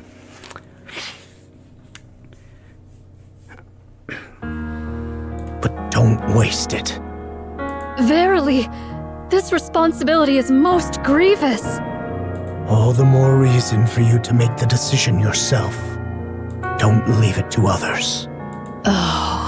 Cecil, clear the infirmary. One Nikke is incoming. Got it. Nayuta hesitates and takes a step forward. Slowly she begins to walk. Then all at once, she is running. The silver monk sprints ahead, moving with speed she has never used before. She does call the great hero. Does that mean she gonna come find us? My blood's pumping. The player's commander?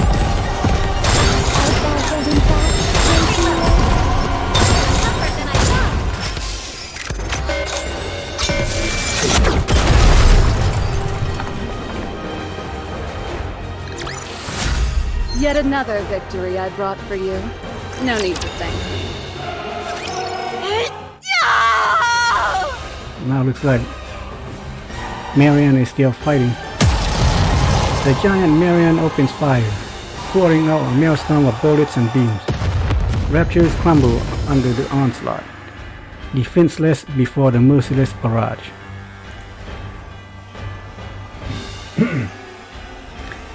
Before the sheer might of her massive frame, they outgun, outmatch, and utterly crush. I get a feeling Chatterbox will neutralize her, because he's the one that made her, I think, corrupted her, implanted her with possibly even the Queen's gene. In an instant, the tide of battle turns. The once endless horde of Rapture begins to thin. That should do it! We haven't seen Chatterbox. Now for the Queen! To Marianne, the Queen is not her top priority. Nayuta's clones are gradually dwindling, and with raptures all around, a proper fight cannot even take place. Only after she has destroyed well over half their forces does Marianne finally turn her gaze toward the Queen. It is then something unfamiliar stirs inside her. Why hasn't she shown any reaction yet? I think she's a puppet. Marianne looks at the Queen. I mean, look at her. That's like a doll. I think the mastermind is behind her.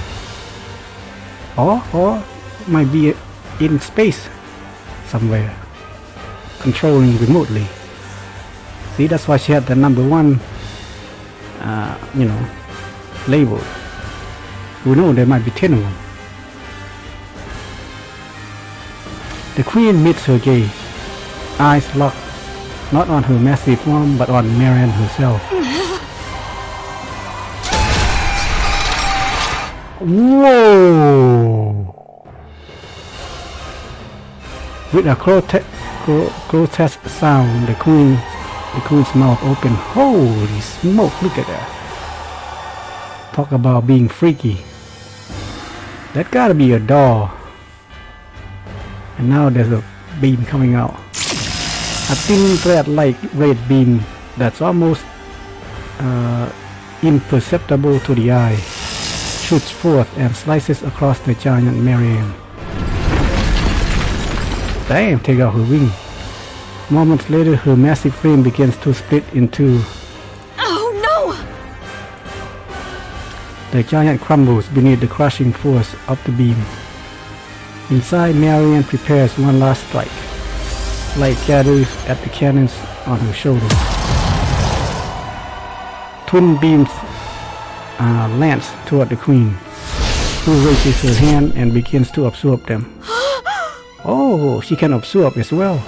The Queen can do this too? Well, yeah, I guess. A massive red beam erupts from the Queen's hand, engulfing Marianne in its light. She feels her body falling, but her eyes can't open, and her body is completely battered. At that moment, she feels someone grab her. Chatterbox? She feels like her cell landing on the ground. With every last ounce of strength, Marianne forces her eye open. You cannot die here. I told you, man. That is... I knew Chatterbox like that is still loyal to her. I mean, he basically made it, I guess. Chatterbox? Your body must become the Queen's next vessel. You exist for that alone. So... Whoa, did you break her? Stop this pointless act. What the heck? What up? Oh, okay. And don't even think about pointing your gun at the Queen. You exist only as a vessel for the Queen gene. Oh, so she doesn't care for her at all. Just for that. Damn, okay, I had you wrong, Chatterbox. How I long to crush your skull. Yet, I must restrain myself lest the vessel break.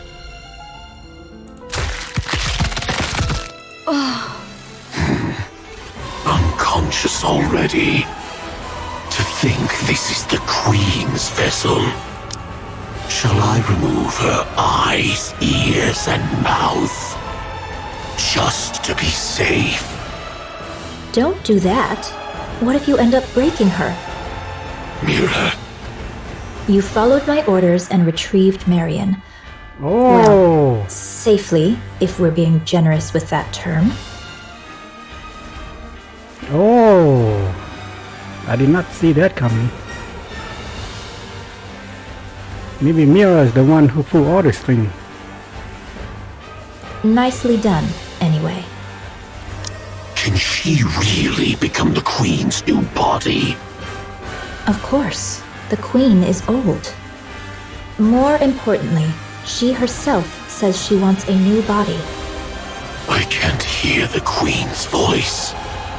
There's nothing we can do about that. Only heretics or entities above that level can hear her voice.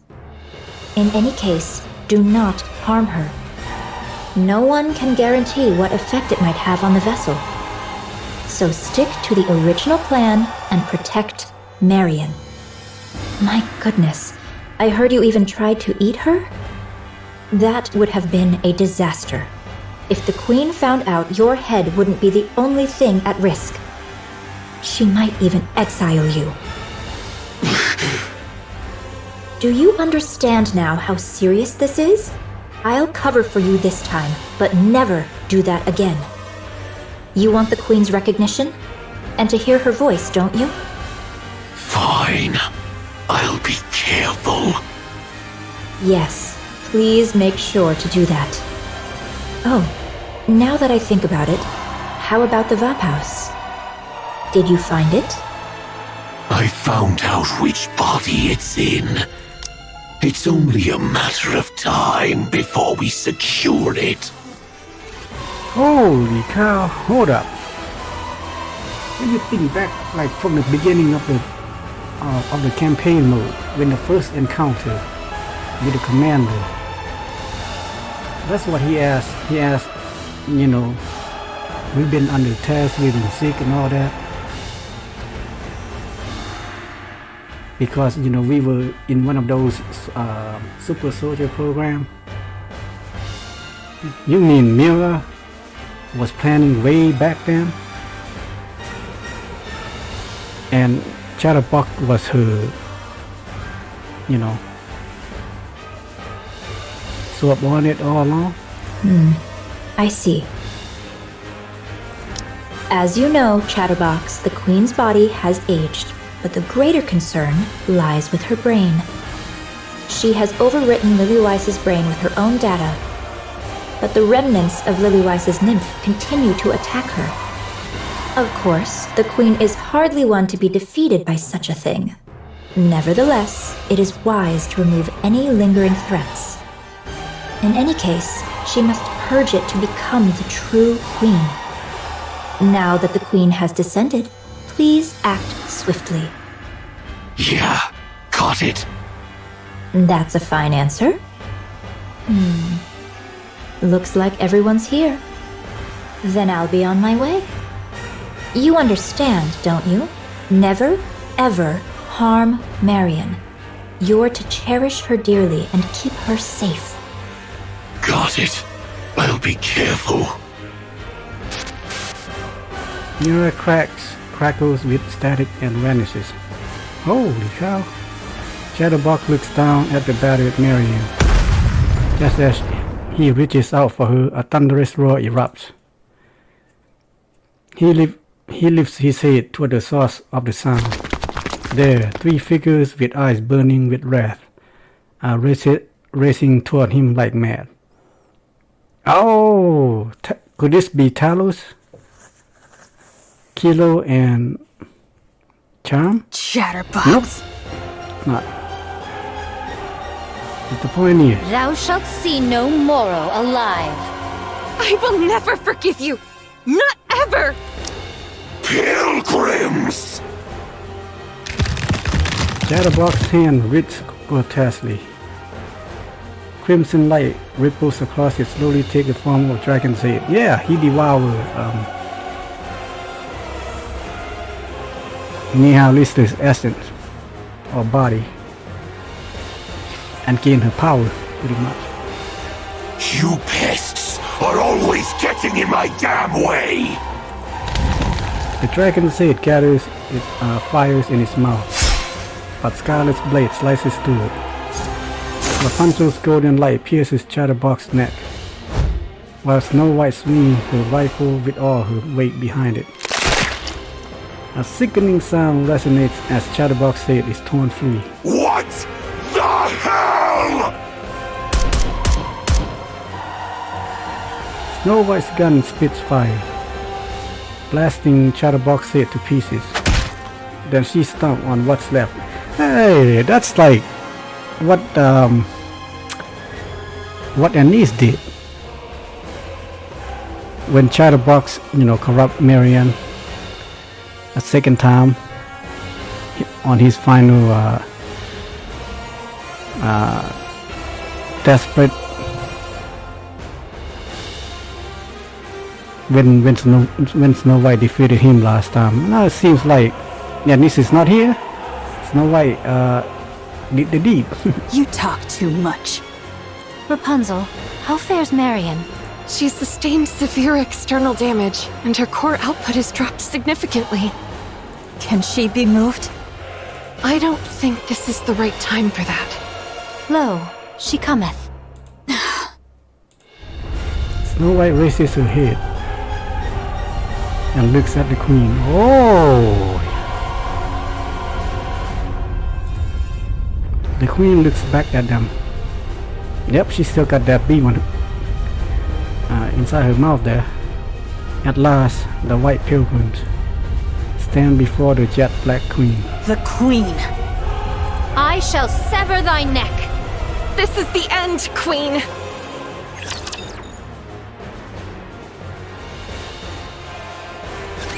Trust me, I'll crush them all.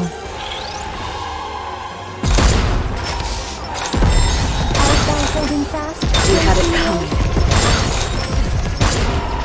Oh, this is done.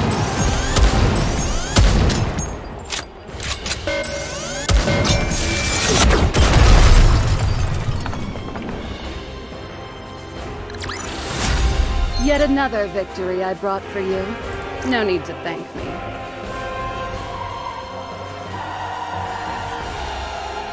Normally Red Hood would be far ahead in damage. Haran usually weak. But then again,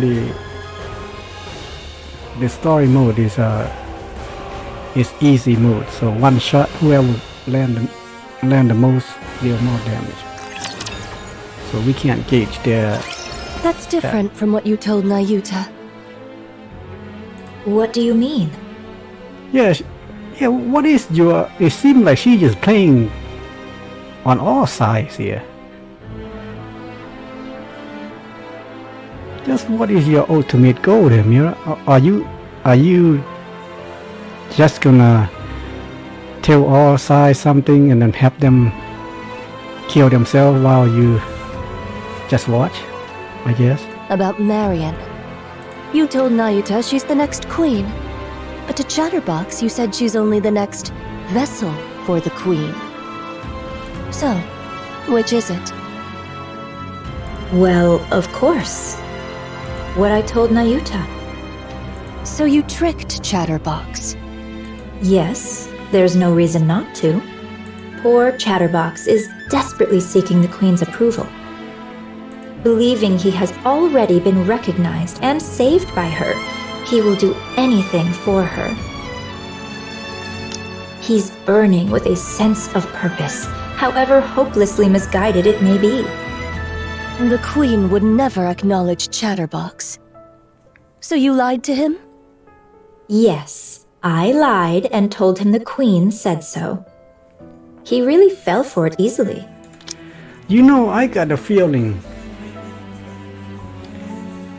when all this come to an end, Mira stand alone somewhere smiling. And then, on her blind side, Chatterbox appear and take her out. Because I think she been playing with him since beginning. Once he know the truth, he want his revenge. Wouldn't that be something? Since Chatterbox isn't a heretic, he can't hear the Queen's voice anyway. So it was really easy. Well, I don't know, man. Chatterbox is pretty smart. Bastard been dying so many times, he's still coming back. Just like a heretic. You know, if he devour more powerful Rapture or Nikke, just like Nihilista, he could become, well, more powerful. From my perspective, the more protectors Marion has, the better. He didn't seem to understand what being a protector means, so I had to remind him, but it should be fine now. And besides, Chatterbox has ties with the heretics, so he brings me all sorts of information. Well, right now he's got destroyed. Such a pitiful little creature, so very easy to manipulate. You know what? I am pretty sure that's what's gonna happen. A high probability that he will get his revenge. When Mira thinks that everything's fall into place, you know, according to her plan. And Chatterbox appear out of nowhere and, well, end her. And if he goes telling the other heretics? What then? He won't. He thinks doing so might cost him the Queen's recognition. He really is something. I hope the next Queen turns out like that too. Oh, there was one time he was a bit of a headache. Nihilister once ordered Chatterbox to find Vophouse. And I had to rack my brain to find a way to clean that up. Yeah! Remember when Commander first encountered Nihilista? And she kind of recognized our hero as that, the black box. Other than that, there's no puppet quite like him. I'm realizing all over again what a nasty piece of work you are. I, too, would do anything to win.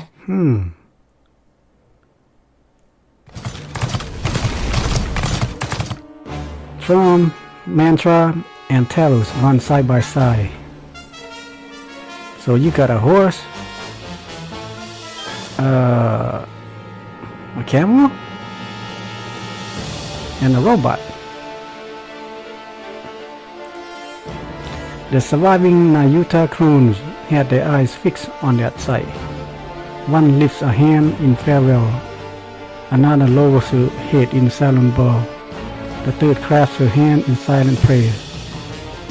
Though their voices don't reach them, their meaning is clear. Our charge is clear. To vanquish the Maiden of Thunder.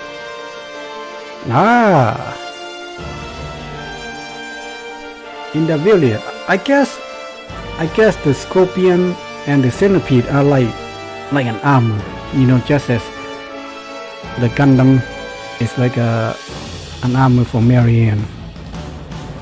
So in the village, human form is still alive and well. Verily, young Lady Heron's strike hath surely left her frame marred beyond measure. Yet our foe is a heretic, whose gift of regeneration must not be scorned. Ere she be made whole anew, we must needs bring her down. Thus shall the Forerunner Maidens contend with one hindrance fewer in their strife. What should we do about Chatterbox? You need not trouble thyself over the loquacious one. He is not but a mere pawn, subject to the whims of more puissant hands. Yep, that he is. He shall pose no threat. Verily, he mayhap hath already met his demise. I strongly agree. The special entity Chatterbox is not strong. Well, that That's 2 wins out of 2. Yeah, that's right. And if push comes to shove... I will no longer connect our cores. The risk is too great.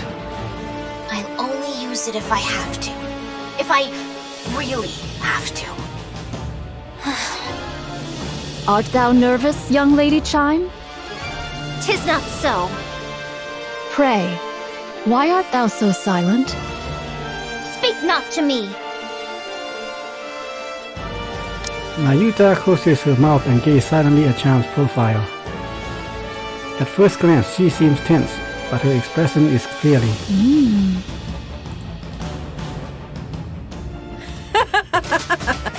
Serves you right.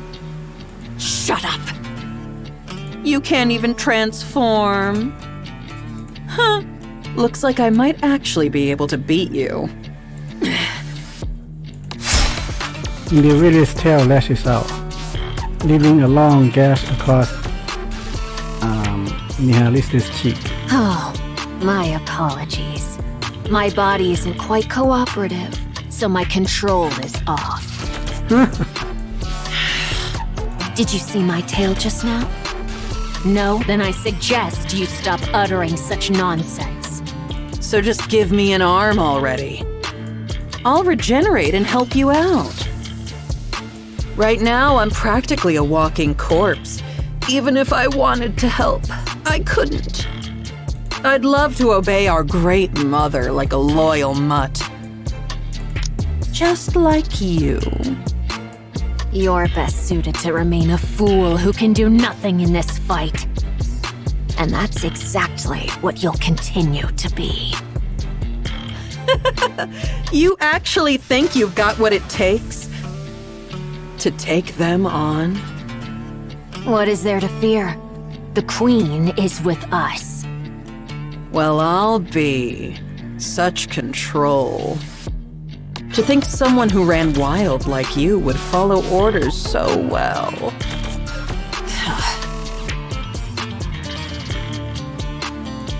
Individual snaps her head around, irritation flaring. A swirling cloud of dust is approaching. Oh! Human imposters. Let's see.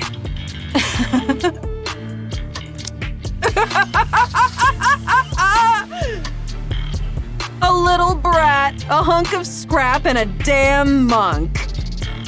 Hey, looks like they're here for you. And you know what that means, right? Those nobodies actually think they can take you down! What the hell have you been up to that even those losers are coming after you? You're seriously pathetic, you know that? Individual's tail lashes out. The blade at its tips stopping a breath away from Nihilista's neck. Unfazed, Nihilista ran her finger along the blade. Great Mother said no fighting, remember? Hey, they're coming. Better get ready to die. I'll even say a prayer for you. Very well. How fortuitous. I have been in need of a vessel for my ire. Now she's Behold, pissed. the Maiden of Thunder and Fire Dragon standeth before us. I shall go first. Huh? Chime? What are you gonna do all by yourself? Hi thee, Trom! Trom gallops ahead with Chime on its back. In an instant, it puts distance between itself and Talos and Mantra. Chime, wait! What kind of reckless stunt is this? Thou villain, Indivilia! How darest thou? How darest thou wound Her Highness' sacred body? That grievous crime, e'en 100 deaths shall not atone for it. I shall take thy head, mark my words, though it be the last thing I do. Chime, you've got to calm down, or... Come to think of it, I owe you one. Allow me to exact my due. The distance between Indivilia and Charm narrows. Charm, still astride throne, suddenly leaps forward, as if throwing herself. Indivilia smiled as though she had expected all along, confident in her victory. Hi. Keep smiling so. I wonder what the crown gives Charm. Not a spear, because spear would be too big. You know, Indivilia would see it. What is it? Thou wilt surely aim for my throat. That is thy way, after all. As I struck at thine, so shalt thou strike at mine. I have no skill to dodge thy blow, yet I trust it shall come to pass. What is it in your hand? Charm flips through the air. Indivilia's blade passes through where her neck had been. Instead, her back takes the blow, but it isn't deep. What? Charm's spin comes to a halt, and her eyes lock with Indivilia. Now 'tis my only chance. Indivilia! The glorious power Her Highness has granted me! I shall pour it all upon thee! Alpha particle conversion type, expansive armament. Oh!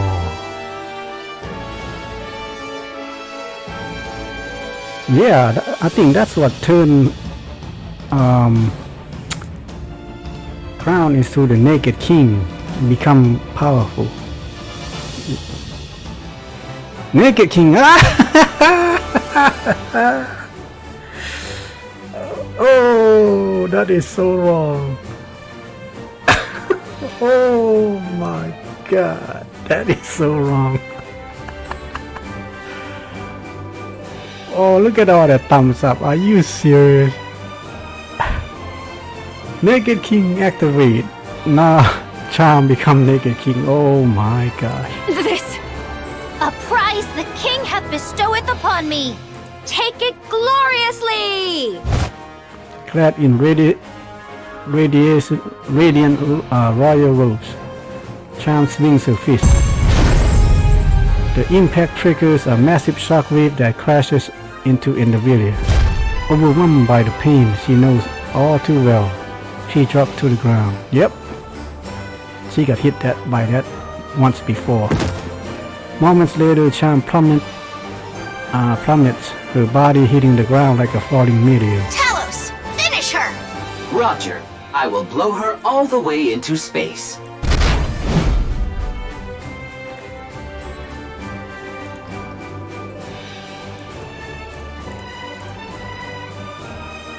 Howbeit mine outward seeming, this humble one is full well versed in the noble art of self-defense. Soothly. Nayuta swings her arm in a circle. The falling Indivilia begins to spin as if being pulled into it. Her head crashes into the ground at terrifying speed. A massive shockwave ripples outward, accompanied by a deafening boom. The impact on her weakened body leaves Indivilia's mind swimming in haze. Time!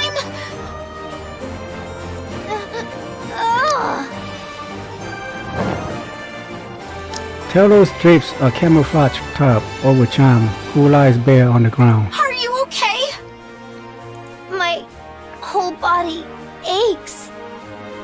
Her Highness is most wondrous. I cannot fathom how she doth wield this with such ease. You're incredible too, Chime. I didn't think you could actually use the Naked King.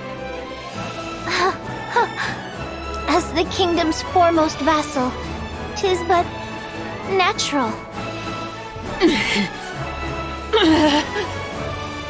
Thou art still conscious? How impressive. Lister. Fight! What the hell do you want me to do? You useless! You're the one who made me this way. Naya Lister is really weak right now. right? If she's even a little recovered, there's no way we could handle her on our own. Damn it!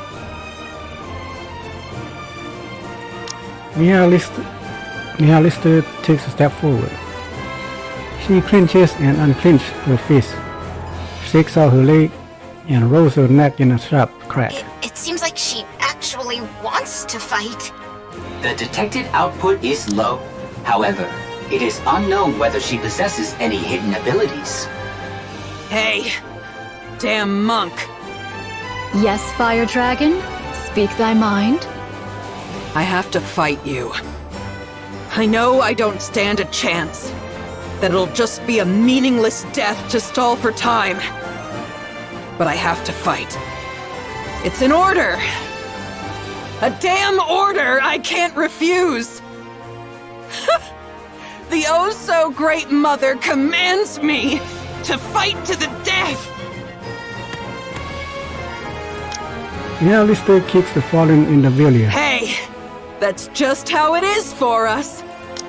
This is the way we live, and the way we die. Got it? Lister takes another step forward. Fire Dragon. What? How long wilt thou continue living thus? What of it? Let us desist. Verily, 'tis somewhat mortifying to behold. Is that so? Indeed. What else can I do? I was born this way.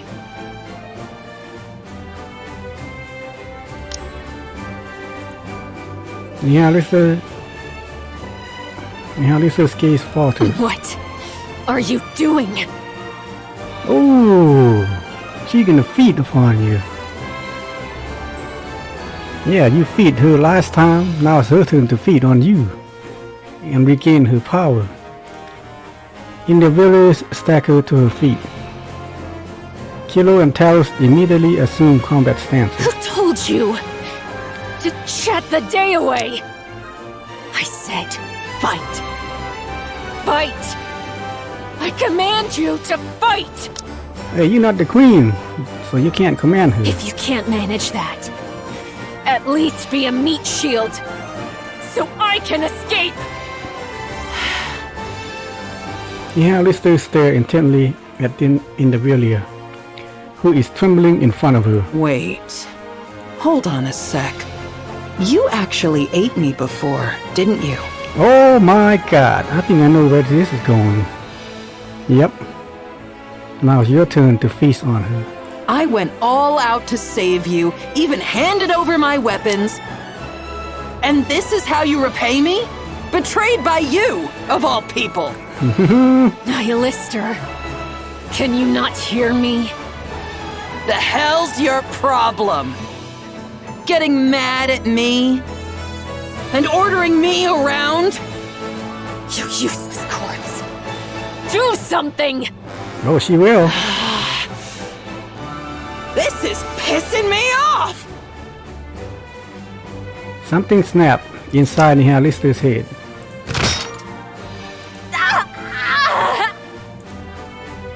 Lister's sharp teeth. Uh-oh. Sinks into Individual's neck. Yep, thought so. Hey. You'll make a fine snack. Okay.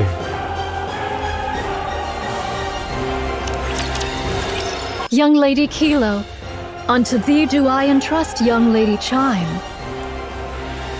She is sore wearied, and to leave her thus would be perilous. And verily, naught of good shall come of beholding this sight.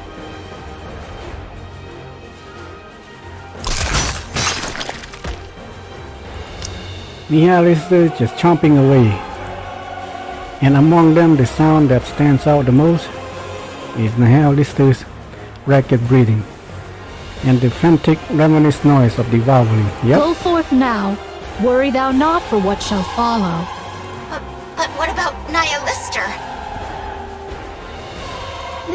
There's no way we can win if she attacks. All shall be well, so place thy trust in me. Talos, I entreat thee to perform thy calculation. Calculating. Acknowledged. Initiating retreat. Talos retreats, carrying charm in both hands. Meanwhile, Nayuta remains behind, silently observing Nihilister's grotesque feast. A final resounding gulp echoes, and then everything goes silent. Was the repast to thy liking? Ugh, damn, that's disgusting. For that, thou seemest in good health. Nihilister removes her cloak and hurls it aside. Weapons sprout from Nihilister's back. That's more like it. She's back to herself. Verily, thou hast undone the Queen's dominion. And break free from the control. Wow. In there really is essence. Really make her stronger. Damn it, she's really getting on my nerves. Nihilister grasps at the ground in annoyance. And now she's gone. To rend asunder the fate inside thou your wert stomach. born unto by thine own might alone? Verily, most wondrous. Pray, how didst thou accomplish such a feat? No idea. The sole elucidation that cometh to mine mind is that a sudden surge of fervent emotion hath loosed the reins of control. Methinks that control is more feeble than I had erewhile surmised. Weak? No. I'm the one who's strong. So it is, that I do grant thee. Pray, what wilt thou do henceforth? I'm going to kill the Queen.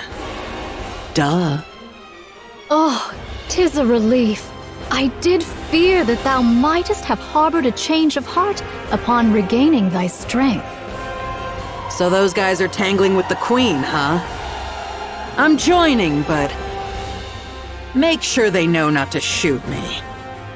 As for that matter, this humble one has a word to declare. All mine own replicas have partaken in the assault upon the Queen. Yet... What is it? Spit it out.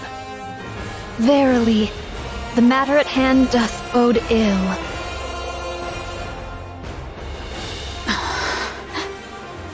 Oh. Where are Nayuta's clones?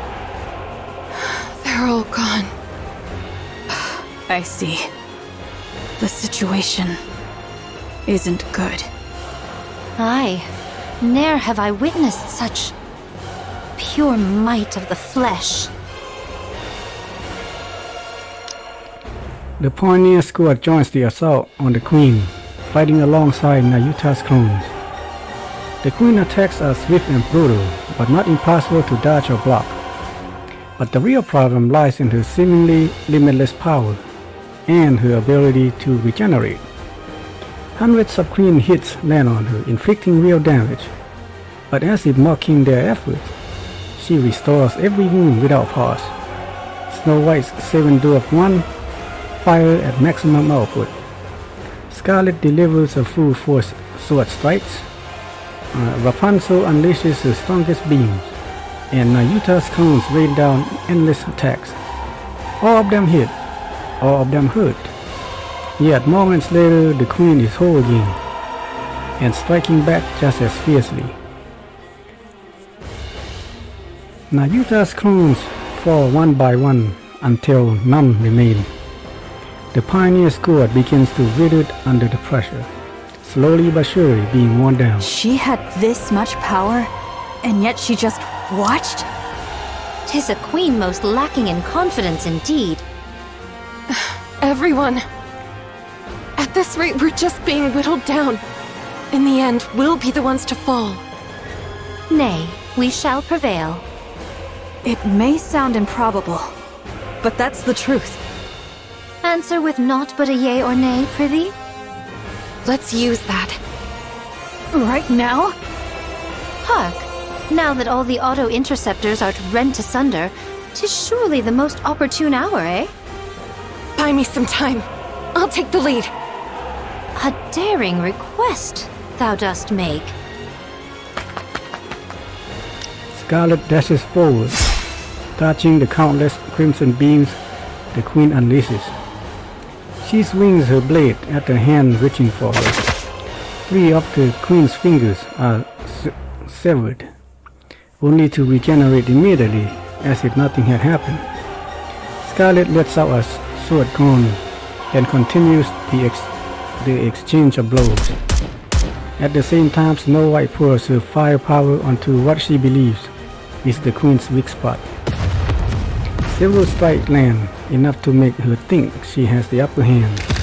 But once again, the queen restores all damage in an instant. Using the smallest movements possible, Snow White intercepts every incoming missile and avoids the striking crimson beams.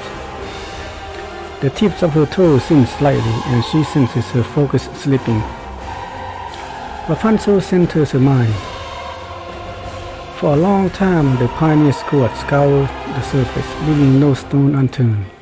Convinced the queen is not on the surface, they turn their attention to space. While Nayuta's countless clones are stationed across the surface to track the queen's orbit. Snow White, Scarlet, and Rapunzel roam from place to place, gathering intelligence on the queen, and simultaneously deploying remote-operated weapons across the land. Oh, so that's what they are using, weapons. These weapons are meant for the inevitable day of the final battle, which is now, I guess. 6,000 missiles in total. Holy smoke. The cannons of every emplacement turn in unison toward a single target, the queen, where Rapunzel points. Okay, so she controls them remotely and aim at the queen right now. Incoming! And here we come. Everyone, this way! Rapunzel deploys her shield. Snow White and Scarlet hurry inside. The queen stares, clearly puzzled by their sudden move. Moments later, she sees it. A second horizon line hovering above the real one. The sky is quite literally raining missiles. Crimson light radiates from the queen's body, but even so, she cannot intercept the overwhelming fusillade of 6,000 missiles. Explosions and flashes erupt without end.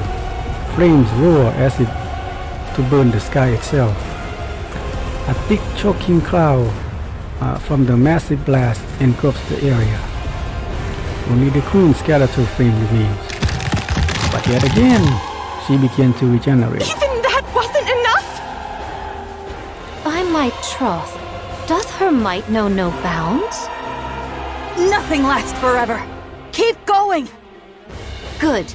Keep slicing, slicing, and slicing yet again, and anon she shall fall. Yes, absolutely! We'll take her down right here!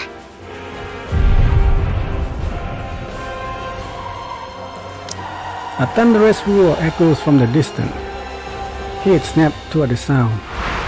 A thick curtain of smoke shred apart in an instant. And then a red two-headed dragon charges forward, skimming the ground like a missile. Oh ho! Nihilister arrives. Nihilister!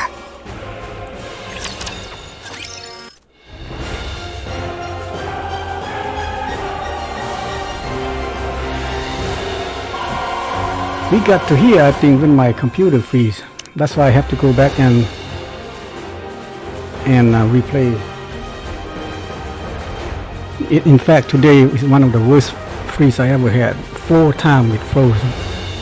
Unbelievable. So now I have to go back to the story and play again. All right, we caught up with the cutscene.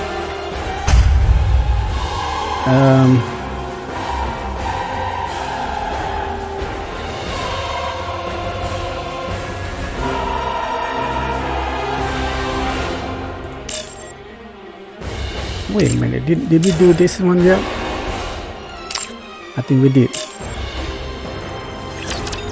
I think I passed that point. The Queen's regenerative powers surpass all that we have ever imagined. Okay, yeah, I was passing a little bit right here, and when the computer freeze. Though her assaults reach us not, so long as ours avail her not. We shall be drawn into a war of attrition, and our defeat shall be assured. She is a being who has wandered the expanse of the cosmos these 100 years past. Who can fathom the measure of power which she hath amassed therein? So what are you trying to say? We must needs seal her regenerative powers. There is but a single means to do so. To fashion a chalice of poison. Yet a mundane chalice shall perish ere it e'er touch the Queen. So what are we supposed to do?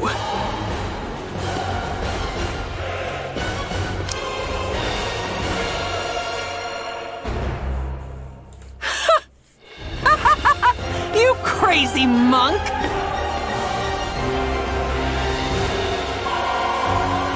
You really think trusting me is a good idea, huh? May I place my trust in thee, Fire Dragon? You should only trust those worth trusting. So it is.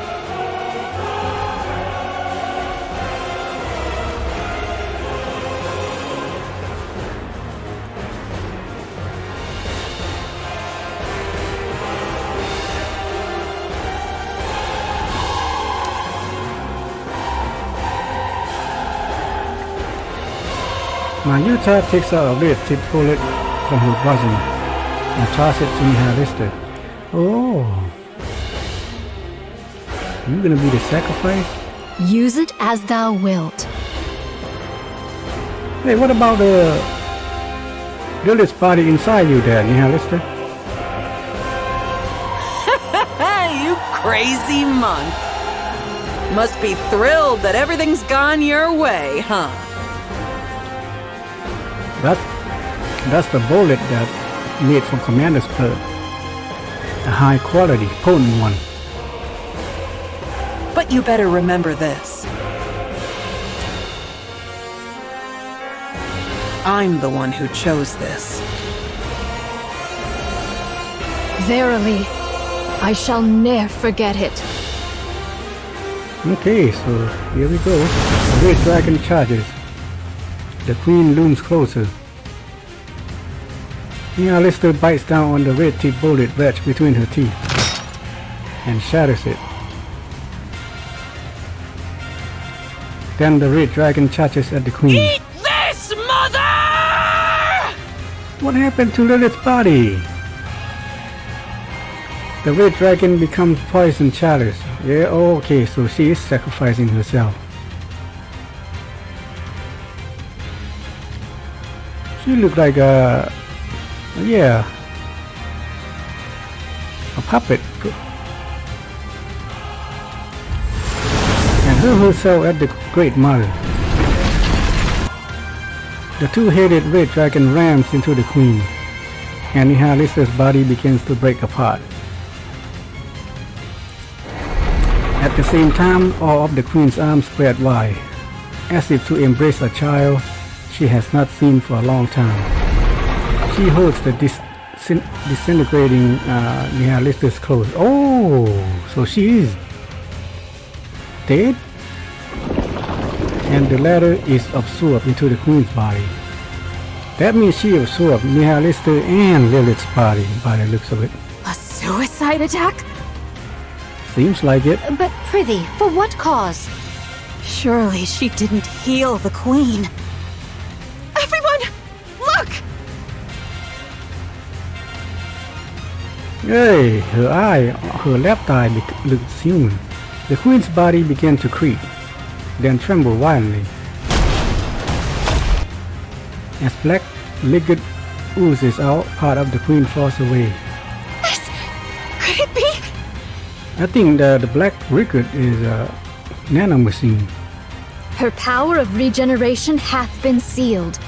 Verily, the hour of our opportunity hath now cometh. Nayuta, what's going on here? Verily, a foul stratagem have I wrought, yet mine own hands remain unsullied. Is that so? There be no certainty how long this effect shall endure. Now is the very instant wherein all our fortunes must be laid upon the venture. Everyone, stay put. Hey, here comes Cecil. I've got a clear line of fire. Ah, Eden Spear. It's been exactly 3 hours. Eden Spear. Fire. A flash appeared in the distance,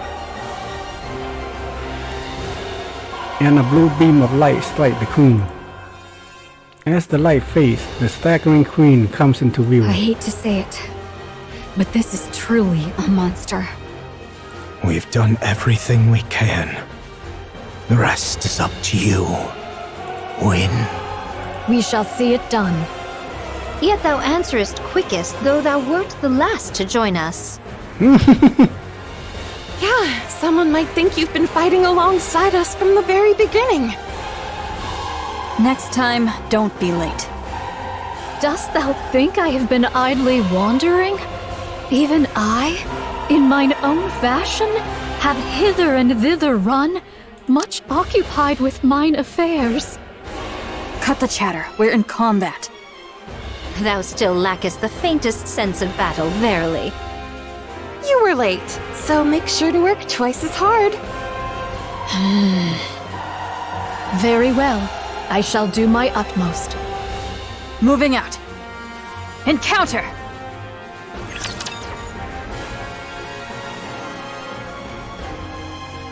Don't freeze up on me. Yeah. Unique music and everything. Unfortunately, she won't die real fast because this is a story mode. Yep. Oh. I told you justice would prevail! Yeah, too bad. It's a story mode for every account, you know, even the new player, they gotta win some. If they make them too strong, then people with new or lower account cannot win.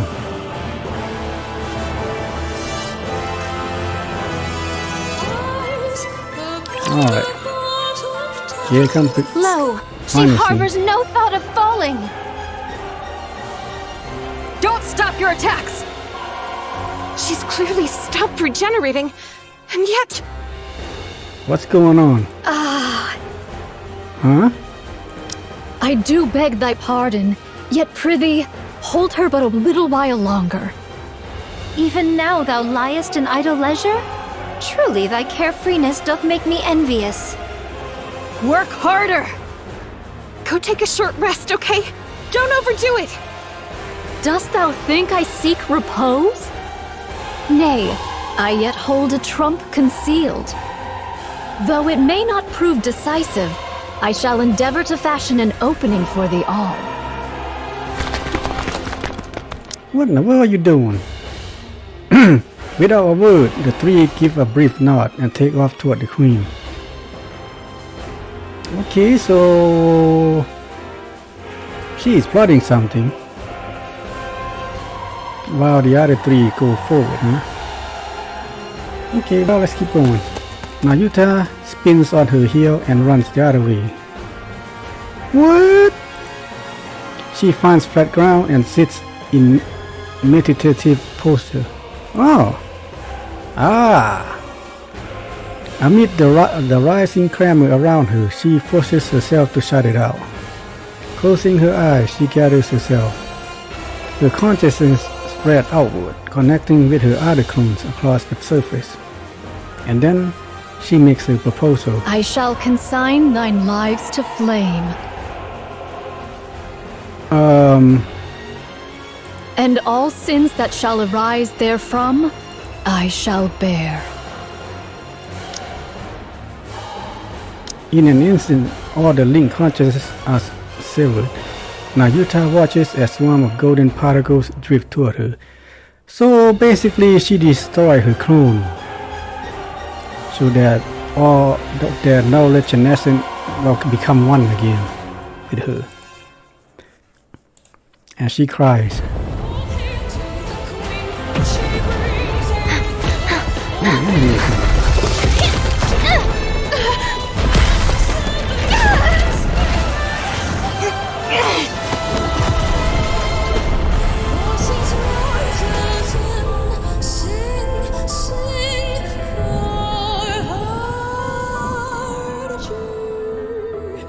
Red eye.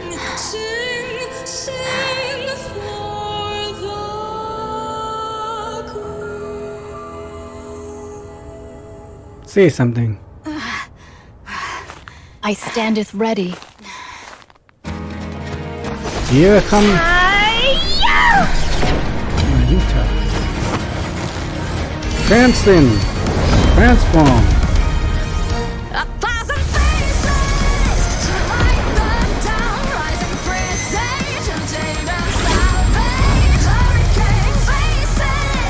Yep.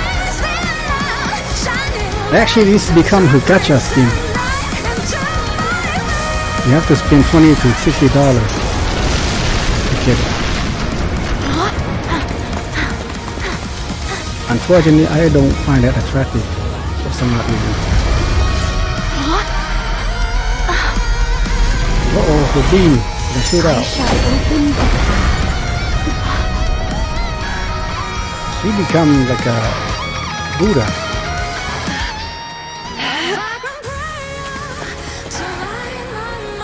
Alright, let's go. The Garden of Shangri-La! No pain or despair! Her ultimate. Please. 7 dwarves ready. Everybody's using their ultimate. Dazzling hope!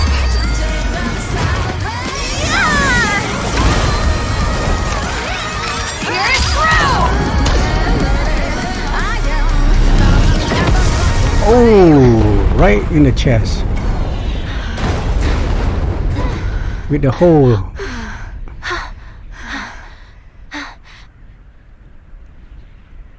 Opens her eye. Ah! Damn. Whoa. But got cut off by a Scarlet. Perfect timing.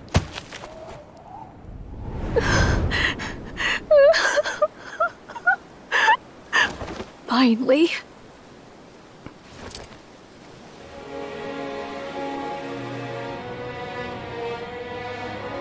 Finally. We did it! I got a bad feeling. Can't be that easy.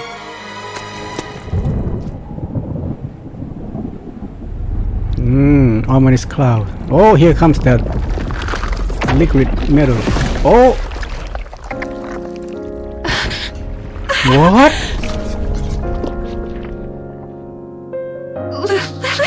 Lilith? Lilith!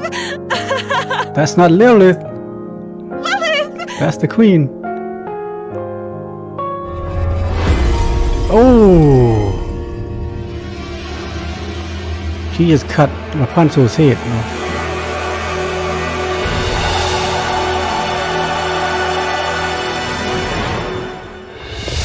You scoundrel! Oh!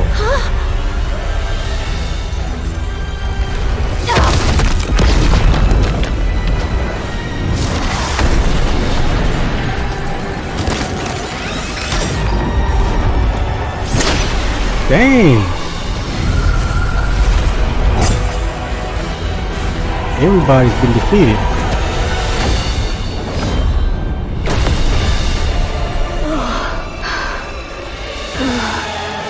Now Utah, you're the only one left. Maybe not.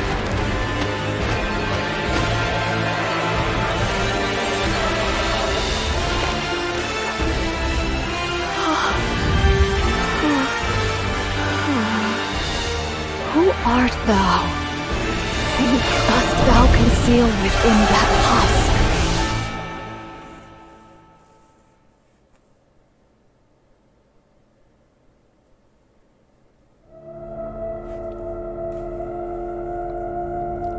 Oh. That which takes Little White's form fixes its eyes on Marianne. So everybody defeated. Marianne's only one left.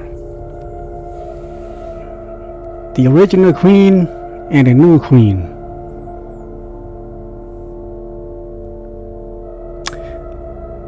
I think the original queen first she got the brain long time ago, and then the body was absorbed, stored inside Nihilista's body, which then she sacrificed herself, and the queen absorbed all of that. Even Valpaus won't help. Struggling to steady herself, Marianne meets its gaze. Slowly it advances. An unknown energy presses down on her, freezing her in place. It lays a hand on her chest. Its hand drives through her chest, and Marianne crumbles to the ground. The figure stares at the red core growing in its grasp, clearly pleased. Goddess fall. Oh.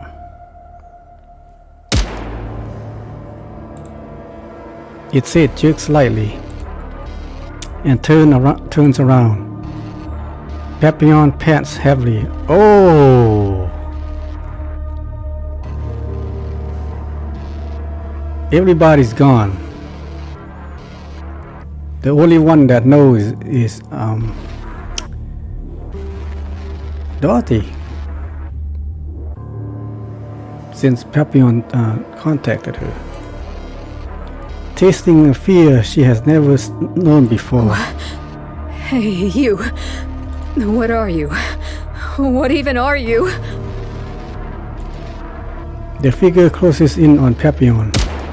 She fires her wildly, panic rising within every shot, but it doesn't do so much as a flinch. Just as it draws near, Dorothy lands between them. Oh, okay. Everybody fall. What can Dorothy do now? Dorothy, you came. Lily Weiss? No, that's the queen. It ain't her. The figure looks at Dorothy. Her chest tightens as tears threaten to spill. Every part of her wants to run forward and embrace it, but Lily Weiss is dead. The dead cannot return. I don't know, man. I mean, this game, there's a lot of dead that returning multiple times. Who are you? The figure remains silent. Who are you to dare wear her form? Well, I mean, she did got both of her head and body. Answer me.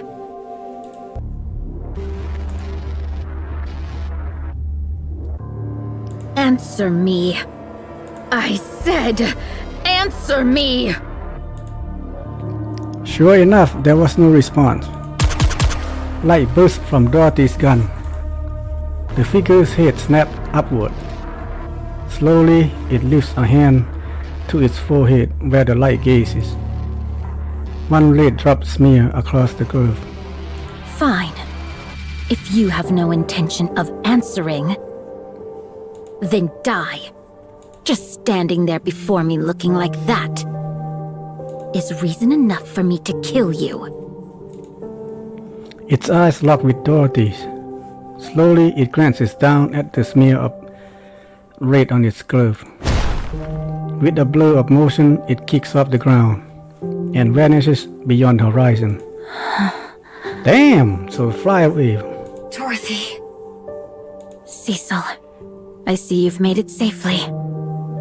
Gather the wounded. There may be fatalities.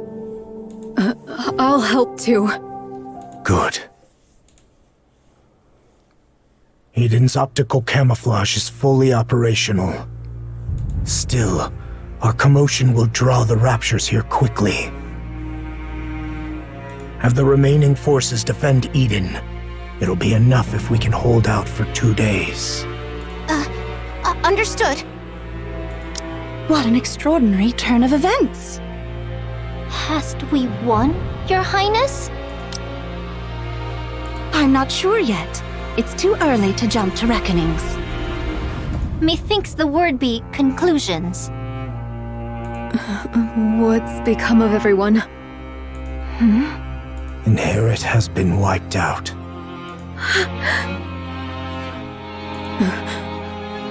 Wiped out? Only Noah's brain is being stored in the brain shelter. As for Isabel and Haran, they have fallen. I see. Marion has lost her core and is in a comatose state. She remains alive for now, but her condition is unstable. As a heretic, she's difficult to treat. We have no choice but to rely on her regeneration. Rapunzel's body was completely destroyed, save for a portion of her head. Yeah, she got sliced open. Her brain has been stored. Scarlet is heavily damaged, and her condition is too unstable to allow for brain extraction. She's in the most critical condition.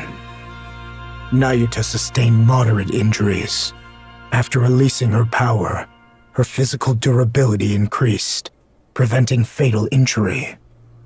She will be cleared for duty soon. Snow White was cleanly severed. Due to the precision of the cut, her injuries are minimal. Cecil is repairing her, so she should be back on her feet soon. And that's all. Johann. Don't, Dorothy. I don't wish to talk to you right now. I'm going to rest for 10 minutes. Johann staggers off as Dorothy watches him go in silent. Yeah, because Dorothy did kind of betray them, go behind their backs to plot her own vengeance against the Ark. And he and left Eden. So I think he felt betrayed. Reattachment is complete.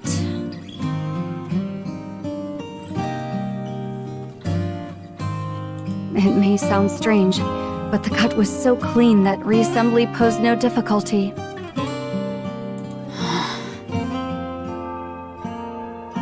Hey, are you alright? I remember it all.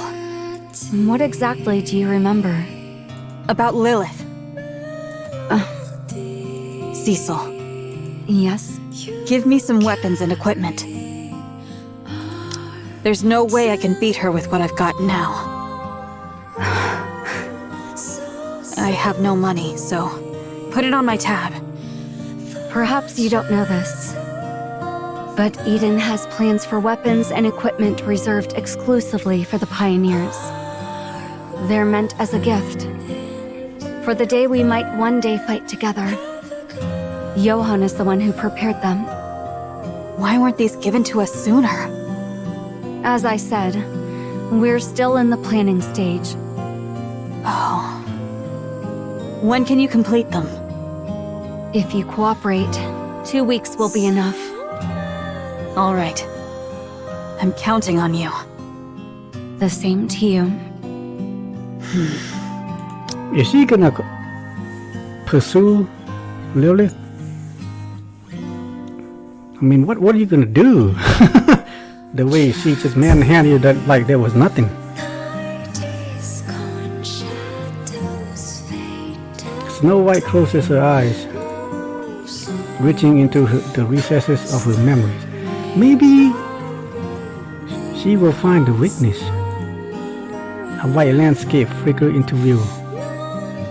A field overflowing with white lilies, swaying gently in the wind. Lilith. Is that the place that she returned to? And Snow White gonna find her there? A crimson landscape flickers before her eyes. Okay, that looks like a Red Hood. Reeds dancing under the blazing sun. An old melody carried by the wind. She recalls their final farewell, and tears roll down her cheek. Ah, that's right. Red Hood and Snow White is very close. Red Hood. Okay, there you go.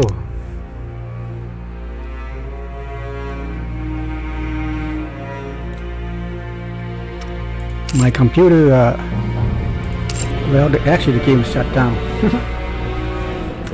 It froze, what, three times? I thought, okay, we can have a clean go, and then the game got disconnected. God. You know, the day I do recording, something always goes wrong. Is that it? I think we clear. Yeah.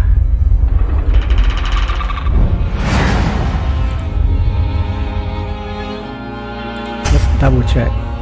Yeah. I think they're gonna. This place too hath been cleared. Now let us final continue cutscene forth upon our journey. Is coming up next week. You know, I think the story will continue. Even for next week, it's only gonna have one cutscene. So one cutscene is not gonna be a complete story. So I'm assuming there will be more to this. Either gonna be a next event or future event, or they will put in the campaign mode. Yeah, the title Goddess fall, and yes, they did fall. Our Goddess of Victory, they did fall. Okay. And with that, man, the first battle with the queen, it was brutal. And the queen just take the form of Lilith, the most powerful Nikke, and I think the first Nikke as well. Overall, it's pretty good. Excellent story. And, looks like everybody is gonna come back to life. All their brains are intact. Though Marianne had lost her core, not her brain. Does that mean, I think the original queen kind of crushed her core, right? Does that mean that she will no longer become a queen? Or rather a new queen?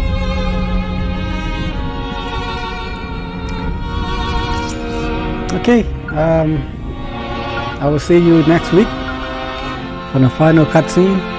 And I don't think it's gonna be the end, but it probably could be a wrap up or like a preview for next time. Continuation.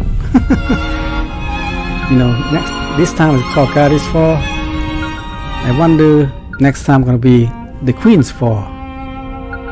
Get it? Alright. See you next time.